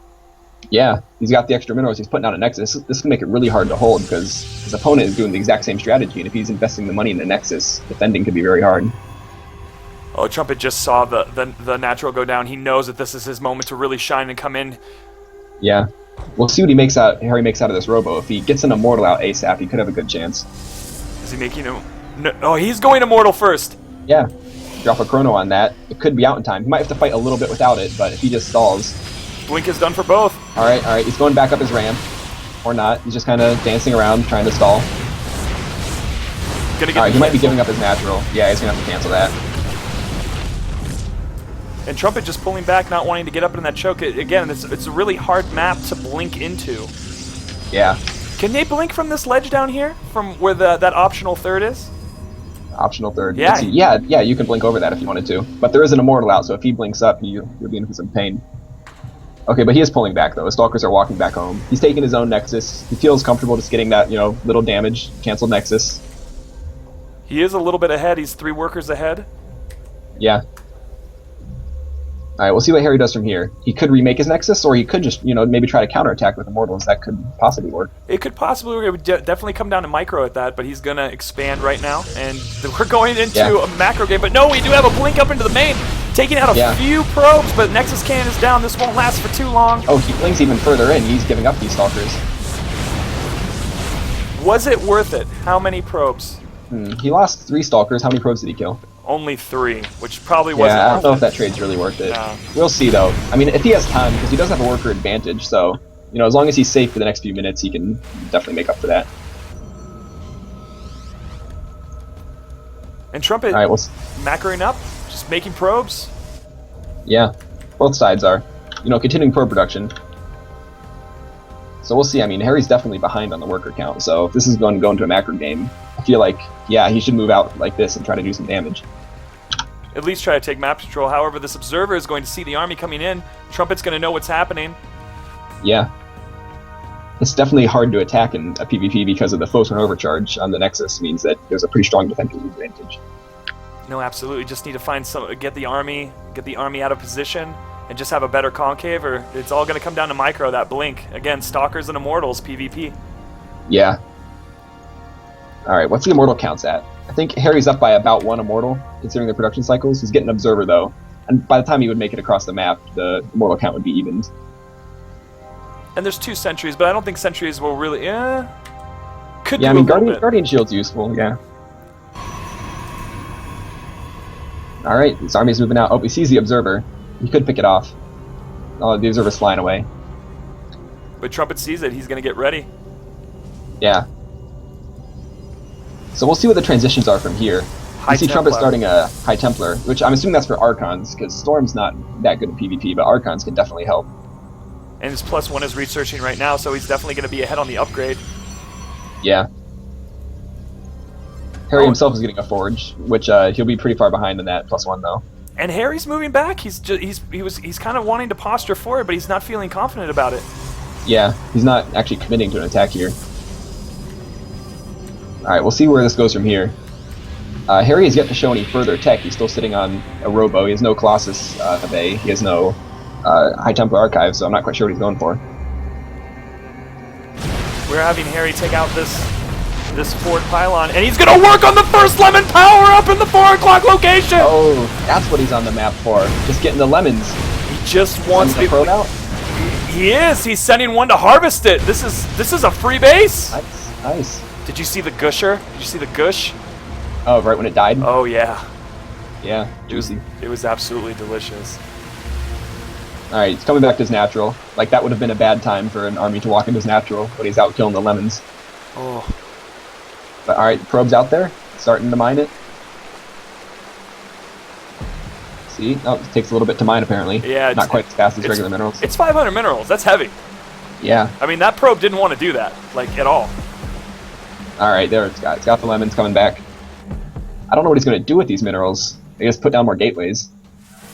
Most likely, Yeah. I don't think he really. I mean, he could take a third, probably. I mean, it doesn't necessarily matter. I mean, Trumpet's been active with this observer, being able to look around, but he probably is going to lose it right now. The lemon. He saw it. He saw the lemon. He needs to get the other. He's going to take the other. He's going for it. I wonder if they'll fight over it. Oh my gosh. I would totally. Trumpet would be able to get anything free from my web store if there's a fight over this. But no, he's going for it, and they're going to be even. But really, I think that Trumpet is ahead on the upgrades right now. His +2 attack is coming down. His Zealot Lakes will be done quicker. I mean, yeah, and he's got a couple Archons out. Oh, the gush. Right. He killed the lemon, but this is a great time if Harry wanted to go try to assassinate the probe. But he's not making a move for it, so I believe. No, there is a move. No, I was so. I want to move. I want the War of the Lemons. The War of the Lemons. Oh gosh. If only. All right. Well, one lemon apiece means, back the lemon wars equalized. Yeah, and the thirds have gone down. I mean, this is becoming just pretty even in general, but again, Trumpet having the upgrade advantage in this, and he does have Archons out. So, was there more of a tech choice coming from Harry? I haven't noticed. I would say a slight advantage for Trumpet. I mean, what Harry is going for him, he has a couple sentries out that Trumpet doesn't have, and he has 2 more immortals, which, nice little difference, but not a big deal. Let's see, the worker counts slightly in Trumpet's favor. So yeah, overall, it's a very even game. I think it's really going to come down to just the first fight, the positioning and the micro. Absolutely. Whoever comes out ahead on that will probably end up winning the game. Can't really call who it is at this point, though. Just have to wait that moment. The excitement is over now that both lemons have been harvested. Oh, another observer getting picked off here. Let me open the units. Where's the... How do you open the tab to see, like, total units killed? Is there a thing for that? No, which observer mode are you using? Just the standard. Nah, I probably don't have it. No. I wanted to know how many observers Harry has killed so far. Yeah, because I think I've seen at least 2 or 3. There's probably 3. Harry giving a scout with this hallucinated Phoenix. Gonna see that his third is taken, and his third is actually ahead. Yeah. But Harry's like I said, pretty even worker counts. Harry's seen Trumpet posture into the middle of the map. Yeah, and Trumpet has an upgrade advantage. If he goes now, it'll be before +2 hits for Harry. But does he want to try to advance up this choke? This is kind of not what he wants Harry's to do. in a good position. He doesn't want to walk right into that. But Harry's moving down from the high ground. Yeah, this could be rough. Zealot comes up, sees no army there. That might be his... wait, nope, the watchtower. Okay, they see each other at this point, so we're not going to have any blind, 2 armies passing in the night deal going on. Harry moving past the watermelon, the grapes, and the tangerine in the middle. And you know your fruit. I do. They're going to meet by the banana entrance. Bananas are my favorite, actually. I love dipping them in strawberry yogurt. Yeah. As if they were French fries, because when I eat bananas, I can eat so many because they're not like... Oh, got a flank going on. Coming up into the high ground. Harry's pulling back. And Trumpet's going to... It has a concave of sorts. What's going to happen? You might try to focus down the third. Nope, he's coming back to fight the army. Guardian shields go up. There's so many immortals. I think Trumpet's too spread out. Yeah, this looks like it's going well for Harry. It seems like Trumpet lost half his army, and now the other half's in trouble. Half of Trumpet's army was... Stealth's going to kill the third. Man, I don't know. Trumpet lost his entire army to kill that third. I feel like him holding a counterattack right now is going to be almost impossible. Almost impossible. We'll see, though. Does Harry know he has to go for it? I mean, it makes sense, though. If your opponent gives up his whole army to kill your third, you should probably counterattack. And a free immortal. Oh, gosh. But yeah. Ouch. No, is he? Yeah, of course he is. No, he's not. Harry's staying at his base. He's sitting around. Go for it, dude. Maybe after the Swarp Pit. Yeah, make a few more Templar. Alright, he's moving out. Just kind of gingerly. Man, next time I talk to him, I'll tell him to be more assertive. If he feels like he should go for it, just, A move and close your eyes. Hope it works. No, absolutely. And I mean, there's a lot of Zealots here. 1 Immortal, 2 Archons. This is not enough to stop this. But Harry's wasting time. He's not going for it. He made DTs to go after the third, but they're not going to stay alive. There's detection there. Yeah, there are cannons there. Well, the DT is kind of sitting back here. trying to find a spot. I guess it's out of range of the cannons. All right, are we going to see the main armies fight? Trumpets is almost entirely Zealots. All right, Harry's getting closer. He's inching in. Not quite moving. Not quite moving. How many Immortals? He tried to send his DT to the watchtower, but he misclicked on the high ground there. There's 9 Immortals, 2 Archons, and a bunch of Stalkers. This might. Yeah. We'll see how it works out. He's got to drop that Time Warp. All right. No, he's moving back. I mean, that third is still mining, and he's giving him time, and the upgrades are still in Trumpet's advantage. Yeah, I mean, Trumpet's caught up in supply. And Harry's going home. Man, this is rough. I mean, Trumpet caught up in army supply, but he's got mostly Zealots though, so the composition's still in Harry's favor slightly. I don't know. This is pretty hard to call, actually. This is definitely hard to call. And Harry's still posturing for getting another warp in enough to get more Archons. Yeah, I guess it makes sense if he lost his third, you're starting to run out of minerals, but plenty of gas for Archons. Trumpet Alright, his third's finally back up. Trumpet is in the worker advantage as well as the upgrade advantage, but army advantage not so much. He has, again, Zealots, and Harry's moving in for the kill on the third. And this side, yeah. Trumpet was definitely a bit out of position. He has to walk in here. Harry has a nice concave going. And that's so many Immortals, like that amount of firepower. He's got 10 of them at the moment. And the Zealots moving in finally happened. with the buffer. I don't think it's be able to work out. Those Zealots are getting roasted, but no, they're moving in and they're doing good against those Immortals. Yeah, those Zealots are getting pretty good surface area. Harry's own Zealots are sitting in the back. Holy crap! Face backwards.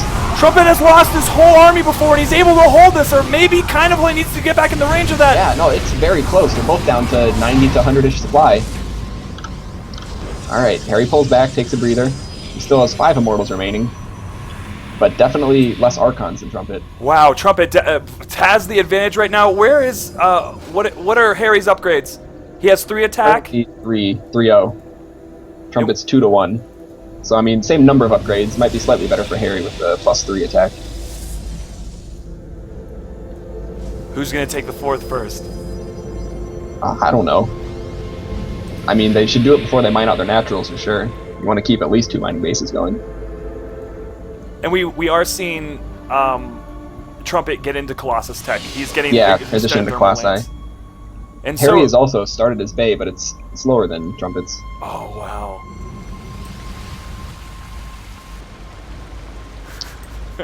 When a C2 gives you lemons, make more Archons. Yeah. Oh jeez, this is so tense. Oh, hey, the lemons regenerated. I didn't even know they do that. Are you kidding? The lemons regenerate! They're back up. Harry's probe sees one over there. If he notices, he could go for it. I didn't even know that. I didn't know that either. I've never seen that happen. This is amazing. Wow, so you're saying matches on this map could literally go on forever because the lemons keep regenerating, never mind out. And maybe they only regenerate so many times. Yes. Trumpet is in the. Let me see the army. Yeah, 93 to 86, and definitely was better on probes for most of the game. Has kind of an upgrade advantage, and he has his Colossus out first. He should really take advantage of this time. Yeah, he's got 2 Colossi. Harry's got none out so far, making his first. But no. Trumpet just chilling and about to take his 4th. Yeah, both these players have had situations where, they could have gone for, what's happening in this natural? I caught a glimpse of something, but I missed it. I think a DT might have tried to run into Trumpet's natural, and it looks like it died to the photon cannon. Yeah, and the photon cannon's HP is down quite a bit. But no, look at this. Trumpet moving across the map, posturing forward. He's hanging out by a variety of fruit, tangerines, lemons, grapes, and he's moving toward the banana entrance. But he doesn't have thermal lance either. Alright, army's in position. It's going to be a mirrored fight now on this side of the third. Now this is pretty tense. Setting up a big concave. Looks like he's just saying, come at me, bro. He wants Harry to walk down into that. Man, they're both just sitting there. They're just chilling. Trumpet's securing his 4th, though. That might be what this is. He might just be trying to scare Harry so he can secure his 4th behind it. But his thermal lance is finished. And how many Colossus are on the field for only 1 Colossus for Harry? But he does have no, he doesn't have the Archon advantage. No. Well, the second Colossus did just come out, so as long as Trumpet's been sitting here, he's kind of lost his Colossus advantage. It's now back to being even in that regard. But he does definitely have an Archon advantage. But he can't. He can definitely not attack up that ramp, or either ramp around the bananas. Either player can. I mean, last time he tried to split his army and go up both ramps. It didn't go that well for him. Oh, Harry tried to take his fourth, but it was immediately spotted. There's no way that's going up. And didn't get the cancel either. Yeah, he didn't even notice until it was dead. Alright. Both players just kind of sitting around. They're, at this point, reaching near maxed. Near maxed on a fairly even probe count, so both armies should be at about the same size. And Trumpet's +3 is about to finish. Yeah, back to being even upgrades even. Well, almost even upgrades. Almost Harry has even. +2 armor, yeah. Harry's getting Warp Prism speed from his Robotics Bay. Looks like he wants to do some Warp Prism harass. That is a good idea, because he does see, with his observer over here, he does see that this fourth has been taken. Yeah, I feel like he should take the other fourth. He should take the one in the upper left corner of the map. You know, it's far away from Trumpet's army. Trumpet won't even notice it, but he's coming into the concave! Okay, he's going back up. I was going to say, moving down into that concave would not be good. Alright, he's going around the side. If you take a concave from this side, it's actually pretty good for you, because the back part of the army has to lock up.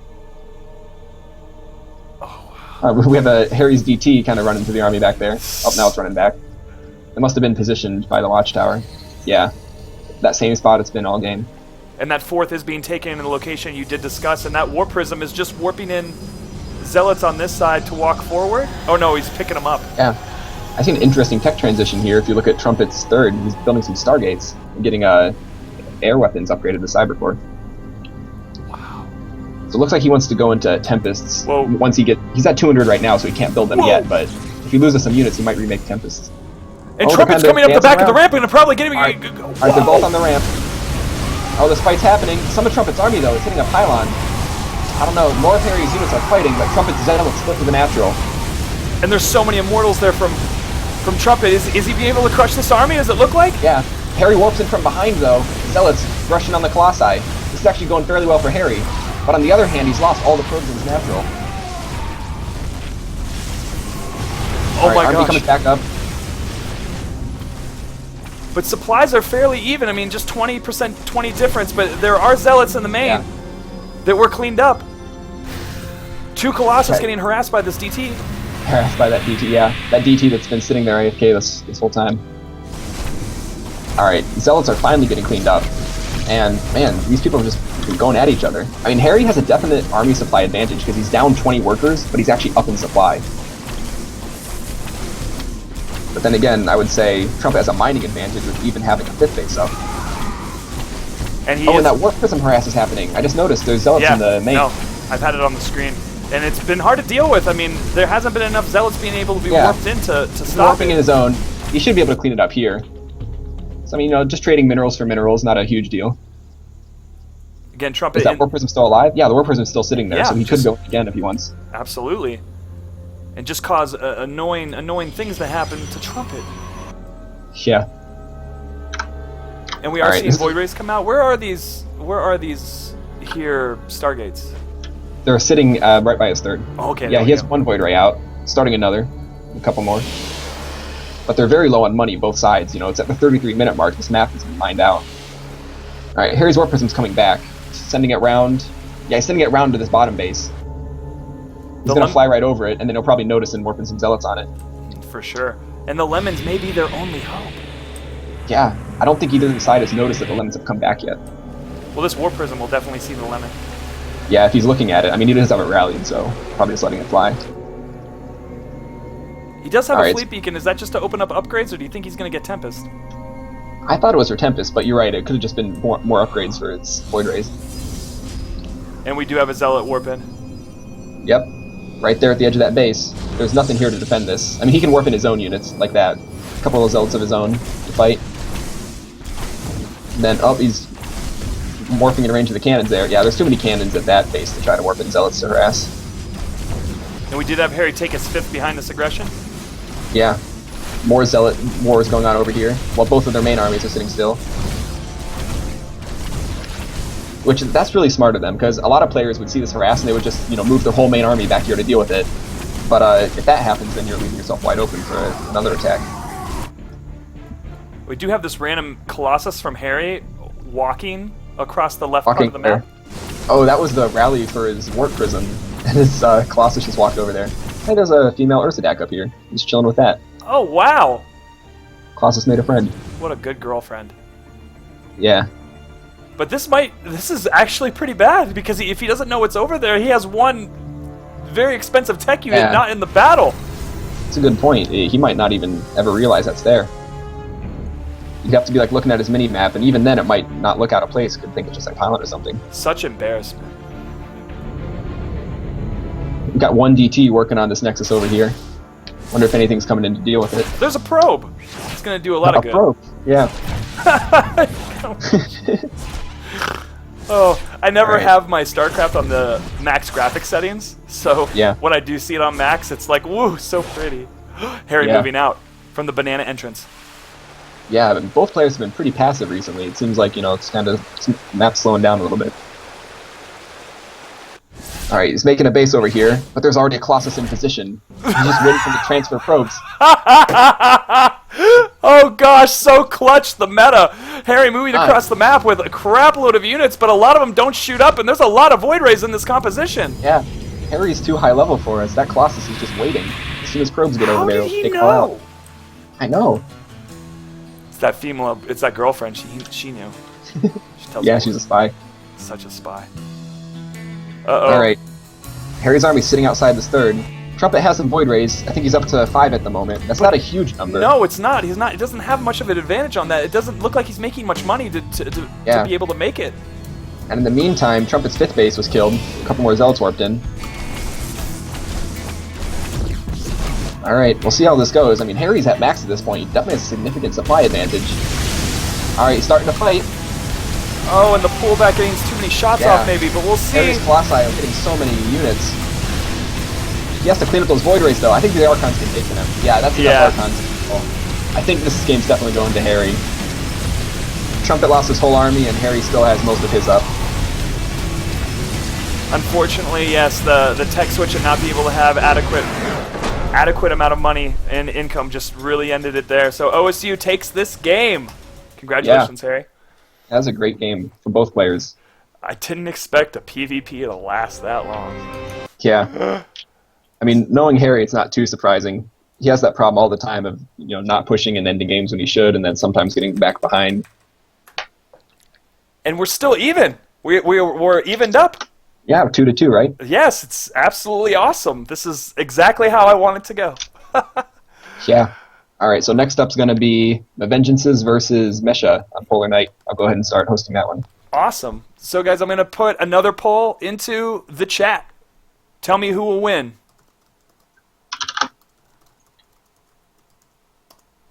I'll tell you who will win. Oh, I know you will. Esports. Yes! The #1 winner of all time. And this is the 5th match. So, just to talk about these players a little bit, we have Mesha. He is a Masters, Diamond level, Terran, and Platinum right now. And then there's Vengeances, who will be playing on a Barcode account today. He is a Protoss player. Mesha has been having some luck with Protoss. He has a 57% win rate this season as of Friday, and Vengeances has a 48% against Terran. On this map, which is Polar Night, they both have an even percentage all-time on this map win rate. So I believe this is a very even matchup. Mesha is a more macro Terran player. His macro is probably unrivaled in this particular area of New Mexico. But tell me about Vengeances. Yeah, so Vengeances is another friend of mine. He didn't go to my high school, but I think his mom works with my dad, so we've been friends for a while. Pretty good player, like you said, Diamond League Protoss player. I know a lot more about his PvZ from playing with him personally. I've actually not really seen him play against Terran players, so I'm not quite sure what he has in store for this matchup. And I'm thinking about the last match just real quick. I honestly think that the Lemons could have put Trumpet back into it. Yeah, there was a long period of time where both armies were just kind of sitting at their naturals. If they knew the Lemons were there, they had time to harvest them. Well, now you know, and knowing is that battle, that stuff. Okay, we're in the lobby right now. Let's see if the players are ready. Yep, I'll go ahead and ask.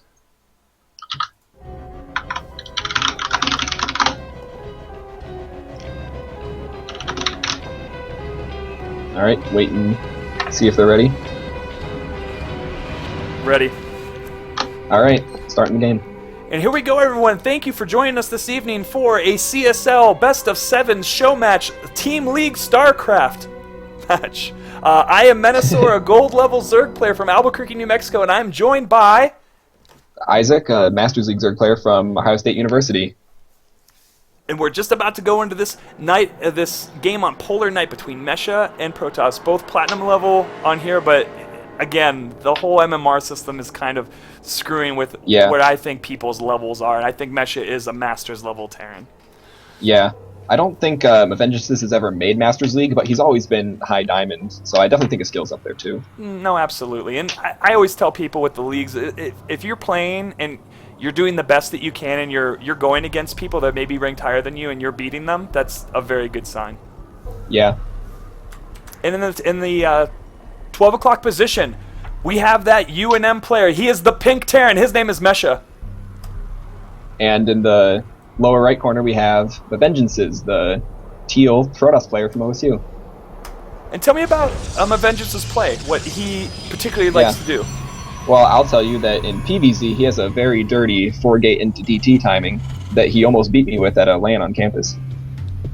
Did it make you cry, or just make you sad? Made me angry. Whoa. Because it's like, I saw the 4 gates, I'm like, alright, I can handle this, I can handle 4 gate, I'll just make Roach Ling. And then all of a sudden DTs show up and I have no lair and I have to scramble to build spores and run my drones. He hid the Dark Shrine really well. And so if he, I mean that exact build won't really work against Terran, but if he has a similar, you know, dirty, cheesy all-in strat coming up, then Mesha could be in trouble. No, and Mesha, he's definitely a 2. He likes to get he's macro focused. He wants to get his production up really quickly. He wants to have that upgrade advantage, and then he wants to see that send all his Marines and watch that ant line of Marines just go to the natural of his opponent. Yeah. And just his macro, he likes that feeling of being able to win just because of his production. Right. I know that feeling as a Zerg player. That's a lot of my strategies revolve around just making all my drones and then turning all my larvae into units. And just managing yourself so well that you just snowball for a win. Yeah, get in situations where you have such a big army you can't lose. We are seeing a quick 2 gas timing. That first gas is not being mined upon from Avengeances. However, probably when the second one is up, he's going to put his other workers on. Put 3 in each, I assume. He's waiting a little bit here. And we are seeing that probe go to a proxy location, probably a proxy Stargate. Ooh. Yeah, it seems like it. Probe sitting up there, put on a pylon in the Stargate, which that can be very rough for Terran to deal with. I know Proxy Oracle is one of those strategies that Terran players complain about all the time on Reddit and other forums. No, absolutely, it's terrible. But we are seeing a Reaper out first from our Terran player Mesha. We'll see what he opts to do. Yeah. Is he going to actually look around for something like this? Ooh, his SCV's checking the back, so he's kind of aware of this type of thing. We'll see if this rally ends up coming by where this proxy actually is. Alright, the Reaper, let's see where it's going. Is it just going to go straight to the main? It looks like it because the rally on that barracks is down there. So it looks like he might not see the Stargate, but when he gets to the main, it definitely looks suspicious because only 2 pylons in the main and all this gas mining. He might think it's Proxy Stargate. Let's see how fast he can react. Does he have an engineering bay? No, he's getting that CC on the low ground like a boss. Yeah. Mesha is our first Terran player in the show match, and hate to see him get taken out so quickly by proxy strat. Yeah, absolutely. I would hate to see that also. Alright, Mothership Core is out to ward off the Reaper here. And Mesha, he's been down before. He's been down and out in some of his games, and he has brought it back. Yeah. So we'll definitely see. He's going straight up there. He's going to see it, but I don't think it's going to be into. No, he's putting the engineering bay. I thought that was the bunker. Oh, okay. So he does have an engineering bay. He won't be able to get a turf in time for the first Oracle, but if he uses some Marines to push it out and buy a little time, he could still hold. And where are those Marines right now? Are there any Marines in the base? The first 2 just got to the mineral line. 2 more on the way. Okay. But 2 Marines, an Oracle can definitely kill 2 Marines. And we are seeing a Zealots come to harass the front because there's nothing in that bunker right now. And this is so dirty. 5:30 and already an Oracle in Terran's main mineral line. He needs to focus down that SCV on the turret. He gets it, but the turret's seconds from completing. Alright, the turret gets up. Yeah, turret's done. Oracle has to fly out. And that Zealot's just been working on the bunker, so how many I was going to say, this isn't over yet. Whoa, what is this? Look at what Avengeance is building in his main base. He's... Oh my gosh, he's going to make Tempest. He's gonna make. Oh, I see what he's doing. No, Look he's at going to this make huge Tempest. airspace. And it's so annoying to deal with. Yeah. This If is Terran so like dirty. no Vikings. I've never seen one base fleet beacon before.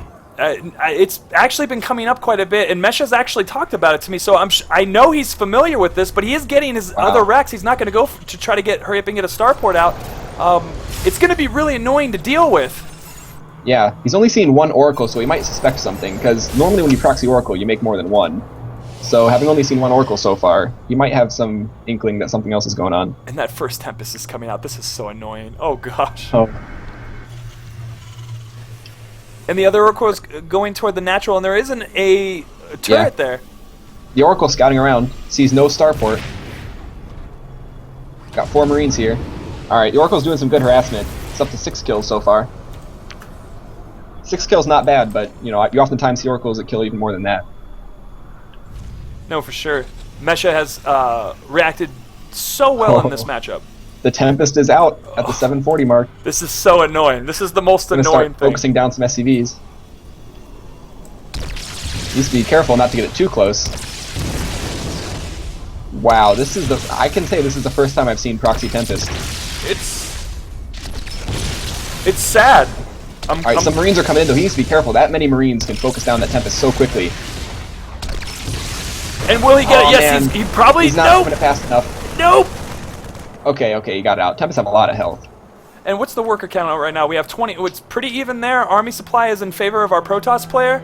We have some Zealots coming up to harass the front because there is nothing in that bunker. Oh, and they're already doing that right now. The Protoss player, he has not taken a natural, so he really wants to get a lot of damage done with this aggression. And that second Tempest is out, and that's so annoying. Yeah, focusing down SCVs, and you just run away. Ah, man. Get a couple Marines here and there. We are seeing 2 factories. We're seeing a factory go down and the starport. We need to get some Vikings out here pronto, but this is so annoying. And how's the worker count? Got range of the turret there. It's in favor of our Protoss He's lifting player. his natural. Lifting his natural is smart. He doesn't need to hold his natural against a 1 base all-in. But man, this supply, though, it's already 50 to 28. He just lost so much of these Tempests. 15 kills total between them. He has an Oracle, too. He's just waiting for his Revelation energy. As soon as he gets Revelation, he can just dump it on the SCVs, and then his Tempest can shoot from their full range. Oh, that is so dirty. I've never seen it before either. I've heard about it, but I didn't know that was necessarily what you did. Yeah. Alright, he needs 5 more energy to do it. And yeah, I mean, Terran finally has a starport up, so he's making a few Vikings. More Zealots coming up the front, and I mean, he's continuing on this aggression. Yeah. I feel like Protoss should start a natural behind this. He's done lots of damage, and he can start to transition. But yeah, so now's the time where he should try to dump a Revelation, either on the SCVs or even on the Marines, keep them from getting close. And we are seeing our Protoss player stay at 25. Oh, Stim ran in, though. Picked off 1. Tons of Zealots doing nothing in that natural. Protoss is even starting a Twilight on this, on 1 base. Is he going for the dirtiest DT follow-up? Oh gosh. Proxy Oracle into Proxy Tempest into DT Shrine. Wow. Let's see it. He has to do something, though. I mean, he should expand. Almost feel like, yeah, I think he should. But he has so many Zealots, too, though. Like, if he attacks concentrated effort with the Zealots and the Tempest... Where was that scan? Right. Oh, it was just right on the proxy. He wants to see what's down there. Sees the Oracles, sees the Zealots. Alright, Vikings are out. Gotta be careful. I think the Tempest would win the fight, but it would lose a lot of health. No, absolutely. And finally, that natural going down. Yeah. But the natural is also landed from Mesha, so... Oh, the game's actually kind of stabilizing here. Yeah, and the Zealot Legs is being researched from Manvengeances. Yeah. I mean, Protoss is up on workers, but it's not a significant amount considering Terran has mules, and he's producing 2 at a time at the moment. But I mean, the resources lost hugely favor Protoss at this point. Whoa, did you see that Widow Mine picked up one of the Oracles? Did pick off the Oracle, and there is this detection on these buildings, and the Tempest is moving in to get that range, but it's still in a very fragile area. Yeah. And it's right over that Widow Mine, but I guess he's pretty much prepared for that. Yeah, with 4 Vikings out, I feel like he should be losing this Tempest somewhat soon. Like 4 Vikings could probably just fly in there, and well, there are a few Stalkers also. And I believe all these Zealots were kind of a waste. I mean, some of them were able to pressure that front very well, but then a lot of them were just standing there for quite a long time. It's just that money could have went into something else. He is getting charged, though. I think maybe when charge finishes, he wants to try a frontal attack and kill the natural, which I think he definitely has the army supply to pull it off. Combat shields. Because Mesha, yeah, he's going to have combat shields. Yeah, he'll have combat shields, and then his +1, is it +1 attack done? It should be, since, yeah, he's getting +1 armor now, so he already finished attack. Yeah, this is going to be kind of a killer thing right now. See what happens. He's moving out. This is the charge lots. Stim. There's no medic for Marines, so they're not getting that health back from the stim. I feel like this could be game. This many charge lots just kind of steamroll over everything. He needs to move that Widow Mine, and he has it selected. Yeah. No, I was just sitting over there. I think at this point seems to be the point of no return. He's lost so many units. Just 50 units lost tab. It's ridiculously in Protoss's favor. Even the Oracle's flying in, cleaning some stuff up. Wow, this build. Yeah, Man, very strong. He didn't even tell me he was going with Proxy Tempest. Ah, man. I mean, I've lost to some pretty bad stuff in the ladder, so I have no room to, complain. No, absolutely. And honestly, if it wins and we have the GG for Mesha, OSU taking this game. Yeah. No, don't knock it if it works. Absolutely. Oh, man. And that map, too, Polar Knight, with the huge airspace that the Tempest can fly in. It was almost so perfect. Yeah. That was a very well-prepared build. And is this match point for OSU? Let me take a look. I believe so. That was the 5th game, and I think it's 3-2 now. Yes. 5th. So this is game point for OSU. Let's see if we can, the Lobos can bring it back and put it in the ace match, or I'm not sure what will happen. Yeah, we're going to have a TVT. Let me go ahead and host the map. And this is my favorite matchup, and it's going to be Barhazad versus Math Geek, and I think he loves math. Yeah, he's actually a graduate physics major here at OSU. Wow, that's very intense. I mean, I myself am actually a math major, but I mean, Math Geek's a very smart guy, and I'm sure he has a great game in store for us. Yes. Let's see the statistics. So game 6 will be Barhazad and Math Geek. Both of these players not playing many games at the point in which I got their statistics. We have a 100% win rate TVT with Barhazad, and 50% win rate on this map, which I think he only played on it twice, losing only 1 game. He has a 51% all-time against Terran, and Math Geek having a 70% all-time win ratio against Terran. So definitely in OSU's favor on this match, but we'll definitely have to see what happens. It's a very delicate dance TVT. The openings can go pretty much any which way. It could be early racks, cloak banshees, a lot of Hellions. It just depends really what happens. It's like a song, and it's a song that is beautifully played between both players. The song of tanks and Vikings. I really hope so, but I don't know. In the last show match that I've seen that I put on with a TVT, it was Mech versus Bio, and it was sort of a scary period of time. It was actually with Barhazad as well. He went Bio, the other person went Mech, and the Mech got caught out of position and unsieged and was just completely annihilated. But yeah. Does Mapgeek like to Mech, or what's his usual play?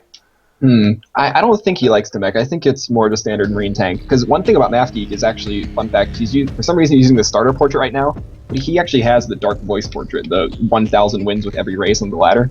So like he's played every race a decent amount, so I'm actually not sure. Like I've actually played against the Zerg fairly often, but I'm not quite sure where he's at when it comes to TVT. Oh wow, is that his race of choice, is Terran? Yeah, in Heart of the Swarm it has been. He's mostly played Terran. I mean, I think in Wings of Liberty, he's like, man, Infestors, are pretty good. Might want to switch to Zerg. Wow, it must be really nice to be that skilled to go between races in such fashion. Yeah. But yeah, are our dudes ready?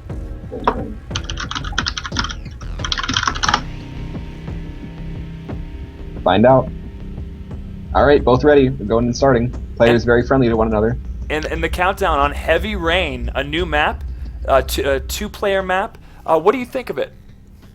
Heavy Rain? I'm not quite sure. I mean, some people have said they really don't like it, so I've mostly heard negative things about it, but I don't really know for myself yet.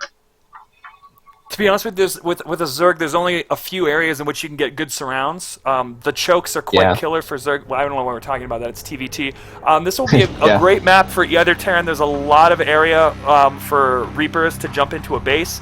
Enough area and spread out bases for drops.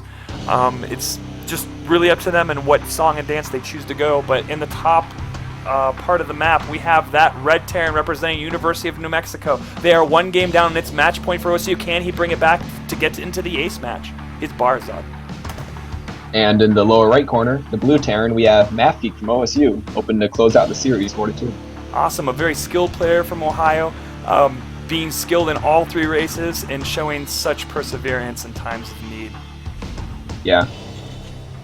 Or times of dire. How did you guys do yesterday in your matches? We actually had a bye in CSL. We didn't have to play a regular CSL match, which it's nice that we had the show match, so we still get to play a match this week. No, that is very cool.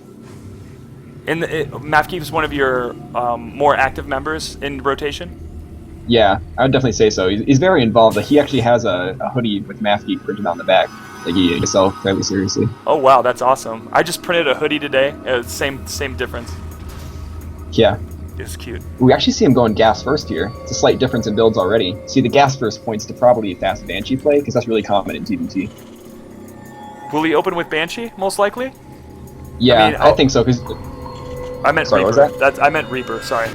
Oh, for Barzad, yeah.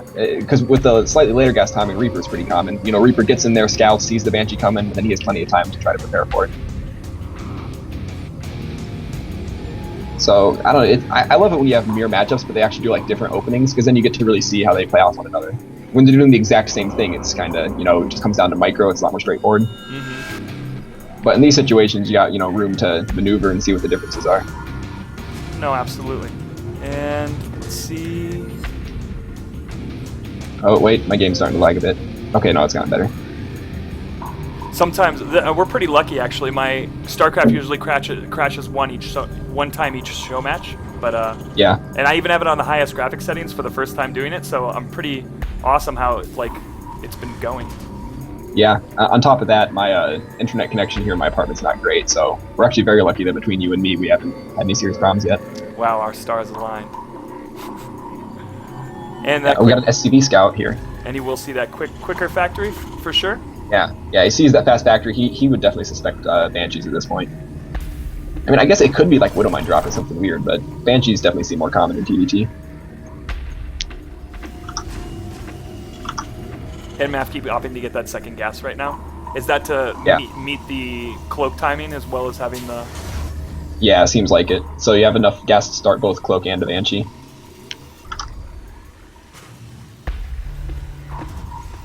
And we are going to see Barzad on the low ground expanding. Yeah, he has a Reaper up in the main here. It's targeting down that SCV. He's actually going to kill it. Yeah, it's a good little advantage there. Delays the factory, therefore delays the starport and the Banshees. Or sorry, delays the starport was the SCV was working on. And Barzad will probably be ready for this. Is he going to get an engineering bay? Or is he just going to... Yeah, right now... Actually, I don't know. He hasn't started one yet, so I think he's going to use reactor Marines to hold off for a bit, and then he wants to get out probably a Viking from his own starport. Oh, and getting an SCV, and maybe getting another one? Nope, pulling back. I mean, this Reaper's up to 3 kills. That's very good for a Reaper, especially in TBT. Totally paying for it. Looks like it's finally going down, though. No, it's not! It's getting out! Made it out! Oh! One more shot would take it out. Hero Reaper. And here comes that Banshee. And Reapers always escape. I shouldn't even be surprised anymore.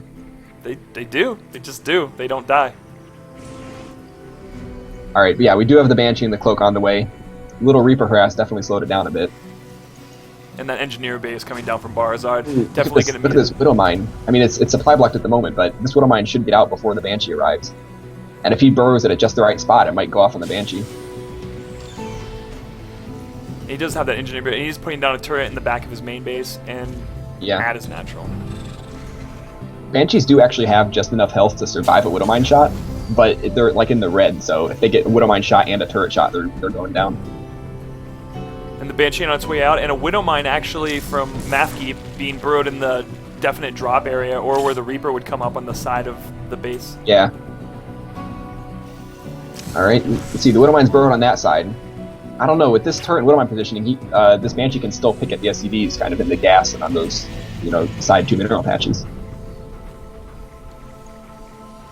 And where are the Marines right now? Down at the natural. And here, coming around the back. Alright, there it is. Getting a couple SCV kills. Alright, pulls him away. You have to be careful though if he gets too close, that Widowmine. I can't even see the Widowmine, it's kind of behind the little comsat thing on the orbital. Yeah, definitely not in a more forward position to take that out, but... Good Banshee micro so far. Alright, these Marines are chasing it out. That's way too many Marines to try to, micro around. I'm getting 5 worker kills.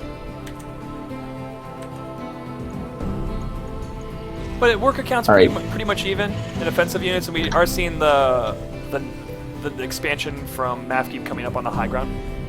Yeah, I was gonna say you got a few worker kills, and that kind of evened it up. But Barzad did have a much faster natural, so he's had more mules this game, and he has more. He's gonna have more SCVs once his production kicks in a bit. And that Banshee just took out that SCV building out of the barracks and getting some more worker kills. Yeah, Banshee's getting even more damage, up to 10, 11. That Banshee's paid for itself, I'd say. 11 kills so far. Ooh, Barzad, he has no energy for scans either. If he stays out of range of this turret, he can just keep killing more and more. This is so rough. Widowmine? Widowmine, where? Oh, it's still in the same spot, I think. No, wait, nope. It moved. I don't know, actually. I lost it. But anyway, the Banshee went down to the Marines. I think it might have ran out of cloak energy. And we're seeing a straight bio follow-up. Okay, yeah, you're right. The Widowmine did move it. Actually, the Widowmine killed the Banshee. Look, it's got 1 kill on it. I can't even find the Widowmine. Oh, there it is. Yes, was able to kill it. Yeah, but yeah, you're right. Both sides going bio, multiple racks. Stim gonna start researching for Map Geek in a second here. And we are seeing tanks from Map Geek, and we will be seeing. Are we gonna be seeing tanks from Barzad? Doesn't necessarily look like it right now. His factory's got a reactor on it. I think that's just for the barracks. He might swap it over and then start a tech lab, and then start a tank production. So he might be a bit behind a tank production, but it does actually have an upgrade lead going. He already has 2 eBays up. He can start +1 armor in a second.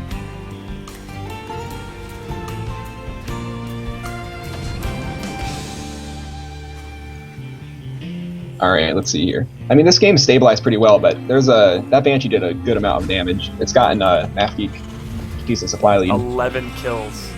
That is crazy. Yeah. Got him. It evened it up for sure. In some regards to worker count, but with that extra mulage, that is not necessarily considerable, but it's enough. Yeah, those 11 kills weren't all SCVs. There were some Marines in there too. Ooh, we have a double drop coming down. I mean, it's not quite full 2 medevacs, but this is 10 Marines, 2 medevacs, ready to fly into the main. It looks like they're going to dodge the Widowmine too. Oh, and this army's moving out from Mafgeek. Oh, this is the anti-timing. Such a great timing for Barzad. And afterburners. All right, there you go. Drop him right on the engineering bay. You can secure an even further upgrade advantage. Ooh, he already cancels it. Actually, you don't even need to cancel upgrades. Yes, you didn't know that. I actually figured that out just a few weeks ago. Oh, anyway, this is dropped. Kill the eBay. Oh, a tank is sieging up though. That tank will definitely help hold this. All right, already picking up and flying away. That's good. Secure a little bit of damage and get out. It's a good way to come back into the game. Most definitely. I think he could have just stemmed into the mineral line though and took out actual SCVs as opposed to taking out that engineering base. Yeah, right. But again, he was able to kill the engineering base, so he'll be at more of a upgrade lead. So maybe he'll make a timing with it. Yeah, I mean he already has +2 started, and just as Mafgeek's restarting is +1, so that's a pretty significant upgrade lead. And here's that 3rd timing, but Mafgeek moving out right now. Yeah, is there enough to stop it? I think he can definitely force this 3rd to lift with his tanks and slight army advantage at this point. But Barzad can lift his 3rd and still be in a decent position. But he's after burning out. Does he see it's? Ooh, is he turning sending around? out another drop. I don't know. Okay, yeah, lifting the 3rd, losing some SCVs. He's gonna definitely lose the 3rd, actually. Yeah. Ouch. Or the Raven and Does Viking. Mafgeek have his own 3rd yet, though? Yeah, he okay, does Mafgeek's 3rd's on the way. Yeah. And he's not gonna find Alright, this army's pushing the natural. Yeah, he doesn't. He has a reactor factory making Hellions, but he has no tanks out. Oh no. This is gonna be but this really double drop hard is to stop. happening too. Oh, and there's this that drop. Might get into a face trade. There's that drop, but he needs to move into the mineral line right now, or at least get into a position where you're able to inflict some real damage. Yeah, pulling the SCVs against this. I don't know. Marines trying to focus down some units. Okay, he gets the medevacs down. I think he'll be able to clean this up. He will, but he lost all his SCVs in his main. But again, Yeah. Mafgeek taking out the natural, or at least causing the natural. Or is the natural gone? Yes. Oh, wow. I think it's gone. Wow, down to 1 base. I mean, they're even on supply, but this is a very bad situation for Barzad. Definitely going to push that advantage right now, those tanks. Yeah. Oh. You can even get those tanks closer. But this game looks like it might be ending soon. He's just stuck in his main. He doesn't even have any medevacts, so he can't elevate her out or anything. And Mafgeek opting to get out of there right now. He put enough damage on him. No, just pulling back and heal his Marines. Sending out his Vikings and Raven to join the fight.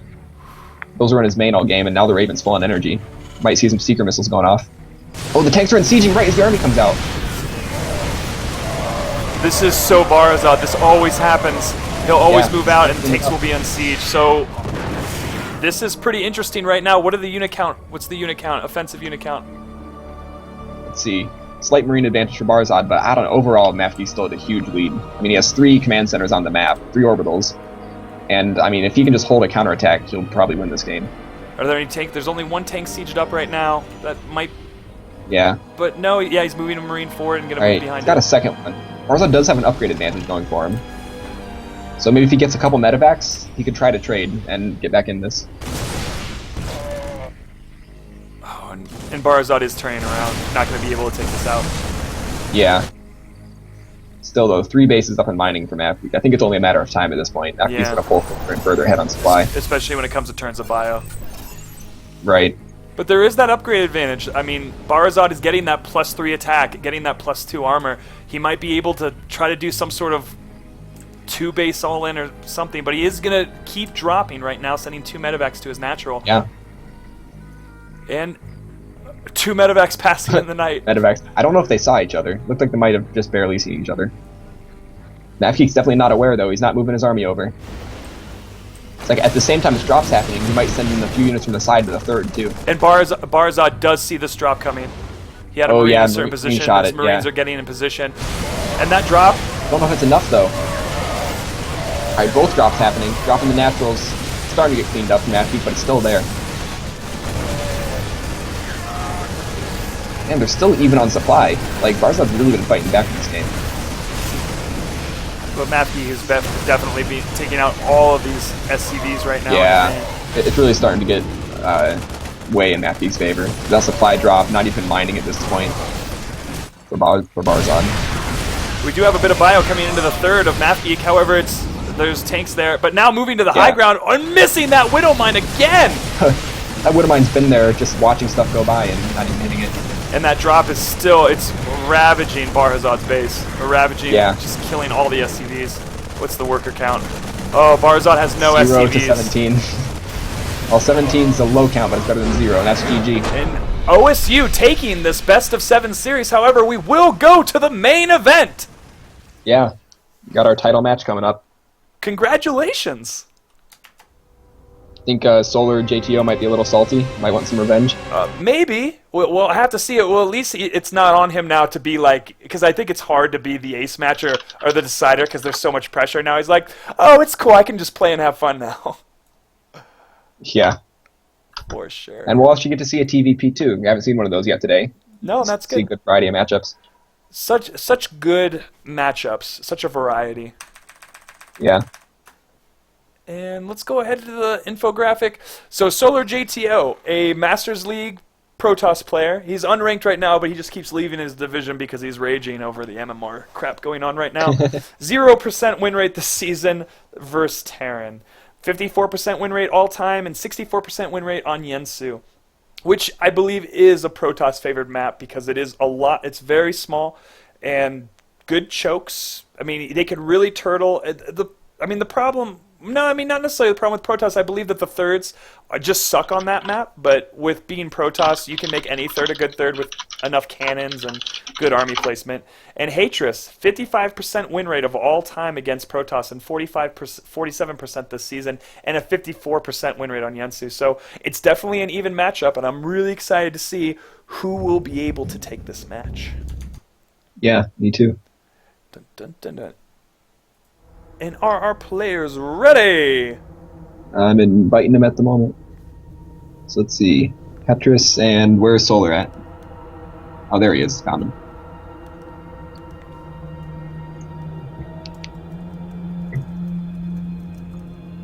All right, let me see if the players are ready.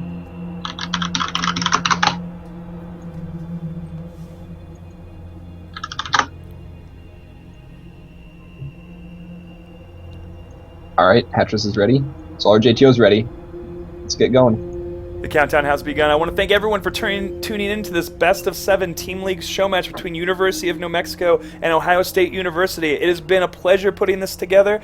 I am Menasaur, a gold level Zerg player from Albuquerque, New Mexico, and if anyone is watching a part of other CSL teams or would like to get involved into show matches in general, I try to hold these like once a month. It's a really fun time, and I want to thank OSU for gracing us with their presence.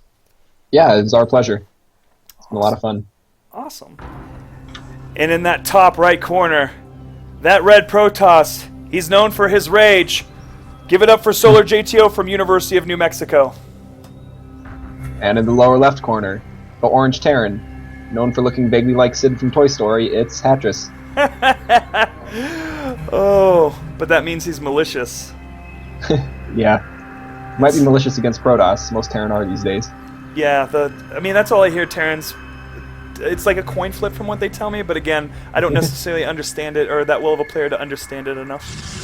Yeah, it's a coin flip where Terran has to land on the edge to win. Completely true. So what can you tell me about Hatress's play? I would just mostly say standard is the best way to describe it. He's really similar to me in the sense that when he wants strategies, he'll like look at pro league matches, look at the top Koreans, and really try to copy what they do. So I would definitely expect a pretty standard kind of, maybe Reaper Scout into Bio with Medivacs type build. I think that's the only way you can go against Protoss. Yeah, he's very well rounded, safe against all the stuff Protoss can do, which is a lot, trust me. Mm-hmm. What about Solar JTO? I mean, you've told me that he rages a lot, but what builds does he do before he rages? He used to love DTs, and then they stopped working. Mostly. Yeah, that's what I hear people say, is that DTs, they slowly work less and less the higher you get on the ladder. Around early HOTS, Wings of Liberty, he really found such success with it. However, right now he's just sort of trying to figure out his two base all-in timings, just basically he can't read. I guess from what he's trying to tell me is he's having trouble reading players now, or not necessarily understanding the new meta, but. He does practice. He's been practicing quite relentless for this, but leaving his division, of course. Yeah. But no, very skilled Protoss player, and he's a very good all-around coach. He does play all 3 races, and very well, I might add, because all of us rely on him because he's the leader of the UNM CSL team, and a lot of us rely on him for his insight as well as training, and that's been the most awesome thing with him and the experience in which I value the most from knowing him. Yeah. Looking at the openings from both players, it looks pretty standard. Solar JTO is on a single gas, so probably just going to be a fast Nexus. And Hatcher, similarly, he pulled guys off of gas, so he just wants a lot of minerals, get a quick command center and a reactor on his barracks. And we do see that Reaper out, going to go give the scout. And what we see, is that Stalker coming out? No, he went Zealot first. A Zealot is, yeah. A Zealot's already out. He hasn't yet started a Stalker. He might get it before the Nexus, or he might just want to get the Nexus first. Because he'll have a Mothership Core to handle the Reaper fine. Oh, that's right, it is coming out right Ooh, now. this Reaper's focusing down the probe. The probe has to run back to the main. Alright, the Mothership Core's there, though, yeah. Not going to be able to get that probe and getting out with just a He's little actually bit of starting health. an engineering bay. Oh, the block. But that SCV is going to die in a second, so... I don't know. Still got a, decent 300 health on that eBay. And will this probe get the kill? The probe wants the kill! 1 HP! Makes it. Reapers always make it out. Wait a minute. Oh! Oh! Incinerated from above. 1 kill Mothership Core. That engineering base still there, though. At this point, Hattress's command center is almost done, and this Nexus hasn't even started yet. The Solar. And Solar just put that Robo Bay down, getting some, naturally want to get an observer out. So. Yeah, this fast Robo is interesting. It points more to a macro build, because like sometimes you see the engineering bay block, and Protoss are like, well, screw it, I'll just make a Twilight and go blink all in. But not in this case. No, not seeing any fast Twilights. engineering bay coming down. Yeah. Definitely just macroing it up, getting those upgrades. His Hatred. Right. Getting a second Rax here with the Tech Lab start sim. But yeah, definitely just kind of safe macro play for both players. Neither one looks like they're really gearing up for any sort of big timing or all-in or anything. Probably going to go Colossus Tech, Solar JTO. Yeah. And I always hate this part of the game in TVP. It's always like a good, 3 minutes of not that much going on. Right. Well, actually, this is interesting. We got concussive first for Hatris, so it wasn't for a stim right away. So this actually, he wants to move out with some Marauders and maybe try some follow-up progression to the Reaper. So that's kind of an interesting move. I haven't really seen that before. No, just assuming that he has a lot of Stalkers and be able to just focus it down. He is moving out with his Marines and Marauders right now. Yeah, but it is looking like these 2 extra gateways are going to be done in time, so he can warp in 3 more units from his warp gates, and that should be enough to hold this small group of Terran units. Ooh, the Observer even sees them. And that Twilight Council's coming down also. So we're going to see there. Yeah, there's enough gates. Yeah, totally right. He will be able to stop this. And he has enough energy for a Nexus Cannon. Right. So this can't be, this from Hatris isn't intended to really do damage. I think it might just be like a aggressive poke scouting type thing. Gets 1 sentry, that's good. We could get another second sentry. 2 sentries for a few units there. It's not the worst trade in the world. No. Very even. And 2 observers in the main base, in the natural of Hatris. Yeah. Solar sees everything. He sees everything. And observers that's what they do, man. They're invisible. Although these are pretty close together, though. I mean, 1 scan could actually hit both if Hatris notices it there.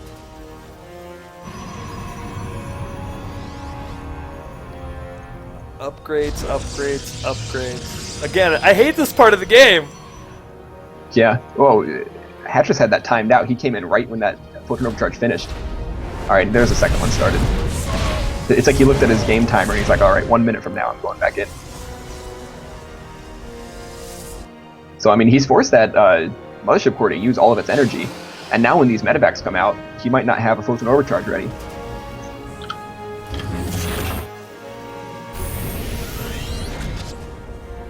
Yeah, making the swap right now, gonna get those 2 medevacs out. Yeah. And have just a little bit of Bioforce and just try to pick them apart. Yeah, but interestingly enough, Solar is not going for Colossi. Oh, and a scan from Hatris just now. What did you see with it? It does not see the Templar. It does not see Yes, it sees the Twilight, though. And I think with the Twilight there, and with, no blink out on the map, yeah, I think he might be aware that it's Templar coming. Ooh, but he's making turrets, though, so he might have thought it was BTs. A little bit of meta. Yeah. But yeah, going straight for a Storm here, instead of going for Colossi, which that can be really effective. Especially if a Terran player doesn't realize and they make Vikings and there are no Colossi, and Terran's just, there's just behind. And Zealots will have the leg upgrade, so they will be able to be cannon fodder and just be able to get wrecked. Yeah, we see the 2 medevacs on the way, full of units. They might be going straight for the main. Yeah, they are. It looks like they're going to drop right on that pylon. But Solar didn't. I guess Solar did not see it. Yeah, and this Mothership Core is only about 70 energy. It's going to be about another 40 seconds before it has energy to Photon Overcharge. He's going to have a little bit of bio, maybe poke at the front. Yes, moving forward, and that drop is entering the base. Yeah, started the cannon, but a bit too late. All right, let's see how this happens. So the Zealots are going up to the main, but he's leaving some in the natural, and that's smart. So the units at the natural won't get much done. But the units in the main, though, they're actually killing a lot. Took out a lot of probes right there, and he really doesn't have enough to take care of it at the moment, and he has that pressure in the front, and his army's kind of spread in a good way at the moment. Yeah, he's focusing down the Nexus. He might even get this. Okay, no, he's kiting. He's not going to try for the Nexus. Alright, pick up and fly away. Man, speed medevacs. Never catch him. Never. More in the front, and Manor Factory landed in the main. Oh! Alright. Solar's picking this up. But Hatris is securing a pretty good supply advantage. Over the main and try to get. Oh, and the Nexus does go down from Solar JTO! Ouch. I don't know. This is going to be so hard to recover from. He's down a Nexus. He's scrambling to defend his bases. He's going to kill a factory. And that's actually good. Just coming right back in. Yeah. Taking out all these probes that are just streaming out of this assimilator. Actually, he killed that factory before Hatris built an armory, so Hattress can't even go to +2 attack right now. Okay, he's rebuilding a factory. What are Solar All right. JTO's options right now? It's tough to say. He's going to rebuild his Nexus. And I think what you could do here is just make Templar and hope for good storms, because that's the best thing you can do in this situation. Should he make a bunch of units and just go? I don't think he can. This Terran units are everywhere. As soon as he goes, Terran just jumps right in. I mean, if Hattress went back to his natural and sat there, then Solar would have an opportunity to, try to get some damage done. But Hattress is being very active in his units all around. And he's getting that third right now. So behind all this pressure, he is going to be in such an economic advantage. This is definitely how Hattress plays. It's kind of standard style, but good multitasking and good aggression. Oh, but that medevac getting caught? No, but it will be able to get away. It's got speed boost, so... Oh, well, actually, you kind of left the Marauders there. And anything's possible with speed boost. And let's see... Alright, looks like kind of a big frontal attack happening. There's no storms out, so this might just be game ender. It definitely looks that way. Yeah, both sides at 1-to-1, so no upgrade advantages. Mothership core goes down. Alright, he pulled his ult to the main, yeah. And we're seeing pretty good micro from Atros, picking up his wounded Marines and Marauders into his medevac kill at least once. Like, barely overpowering Solar here. I think this might be GG. Losing the Mortal 2. Alright, there you go. And GG, oh my gosh. So, OSU, a very convincing 5-2. Yeah, it was a little bit rocky at the start, but we rallied back. Awesome. Well, let's get Hatris and Solar JTO on the call, and we'll do a little after game interview, and then we'll just close it up real quick. All right, let me tell him to get on Skype. Yeah.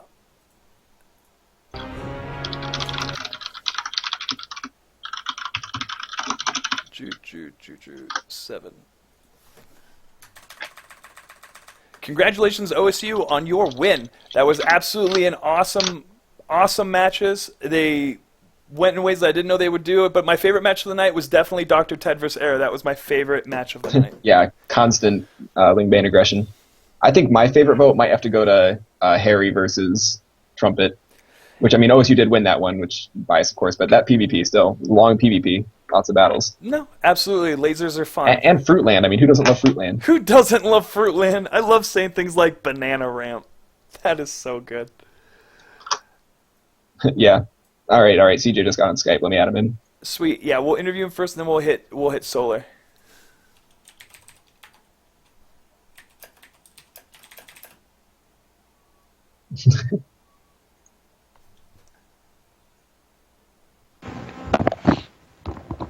Hey, what's up? Hey, CJ. CJ, congratulations, your team on winning this best of 7, and tell us a little bit about your preparation and the things you had to do to get ready for the show match. So I basically been trying to figure out a build that I can safely expand and also be safe against blank stalkers and oracles. So the Reaper Scout's really important. I need to check the gas, and if I could deny the natural as long as possible, that's really good for me. Unfortunately, that game I lost the Reaper a little too early. A little too early, but you were able to get the NG block down and really inhibit his expand.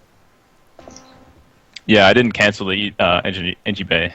Yeah, you did really well with that, like, poke to the natural and then follow-up poke, where it's kind of, you went in exactly a minute after the first one ended, you got him to use both his overcharges. Yeah, that was the plan. I didn't realize that I had timed it that well, but that worked out. I thought you might have looked at the game timer. I mean, it really was timed so well. Yeah, I thought it was 90 seconds. I thought overcharge lasts 90 seconds. Just 60. I was going to poke and see what he had. No, CJ, one more question. Menosaur here said you look a bit like Sid from Toy Story comments. Sid from Toy Story? Yeah, dude. Straight up, but not black hair. All right, let me get a Google picture so I have a good reference. Somewhat uncanny if there was a cool world type thing and you had sex with a real person and then you became a real person, and then you would be you. Interesting. Yeah, I know. That just came to me like really suddenly because I was like, how does a cartoon become real? They have sex with a human, aka Cool World. Yeah, I guess it look pretty similar to Sid. Yes, you do. All right. All right, fair. I'm so glad I won that. I didn't have to defend myself so much. Is there any shout-outs or anything you'd like to talk about in regards to your team? I just want to say good game, everybody. That was really exciting. The Tempest game is probably my favorite to watch. Proxy Tempest. So dirty. Yeah. So dirty. But I'm going to go ahead and add Solar JTO on to the call and see what he has to say. And hold on just one moment.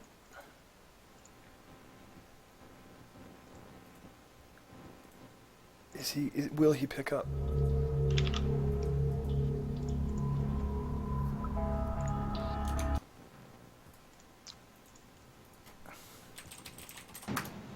Hey guys, what's up? Hey, Hey, John. Solar. How are you? Good, how are you? Good. GG's. Yeah, great match And tell us about overall. Yeah. tell us about the preparation you went through and what went through your mind during that game.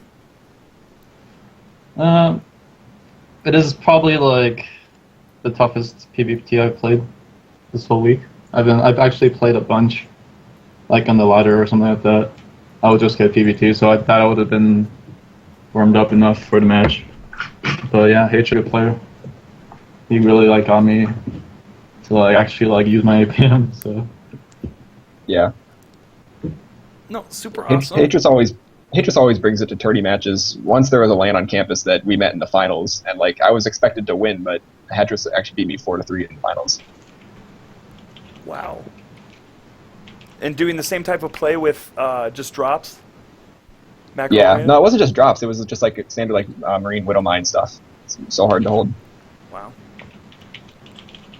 And Yeah, I pick don't up really- Proxy yeah. 2X at one point.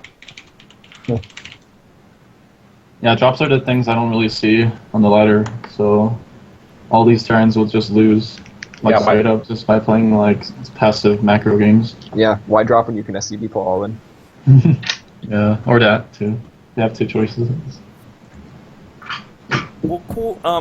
Solo JTO, do you have any shout-outs to your team or anything else this evening?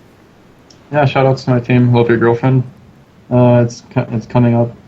It started off as a small team, but after the pick up of Korean pro players, be on the lookout for us. Yeah, definitely. Cool. Well, And shout out to you, Mike. Shout out to you guys, casters. Thank you for casting our show match. Oh yeah, it was a pleasure. Yeah, thanks for Mike for putting it together. It was fun. thank you so much. But all right, and thank everyone for watching. And I'm going to turn the stream off now. I just want to say thank you to everyone involved, and it was totally awesome. Yeah, thanks again for having us. It's a Oh, lot of fun. and yeah, and Isaac, if you had any shout-outs for yourself. Oh, nah, not really. Just shout outs to OSU, best CSL team in the Midwest. Heard it here. Yeah. Awesome, guys. Well, have a good one and have a good night. Thanks. All right, you too, man. Bye.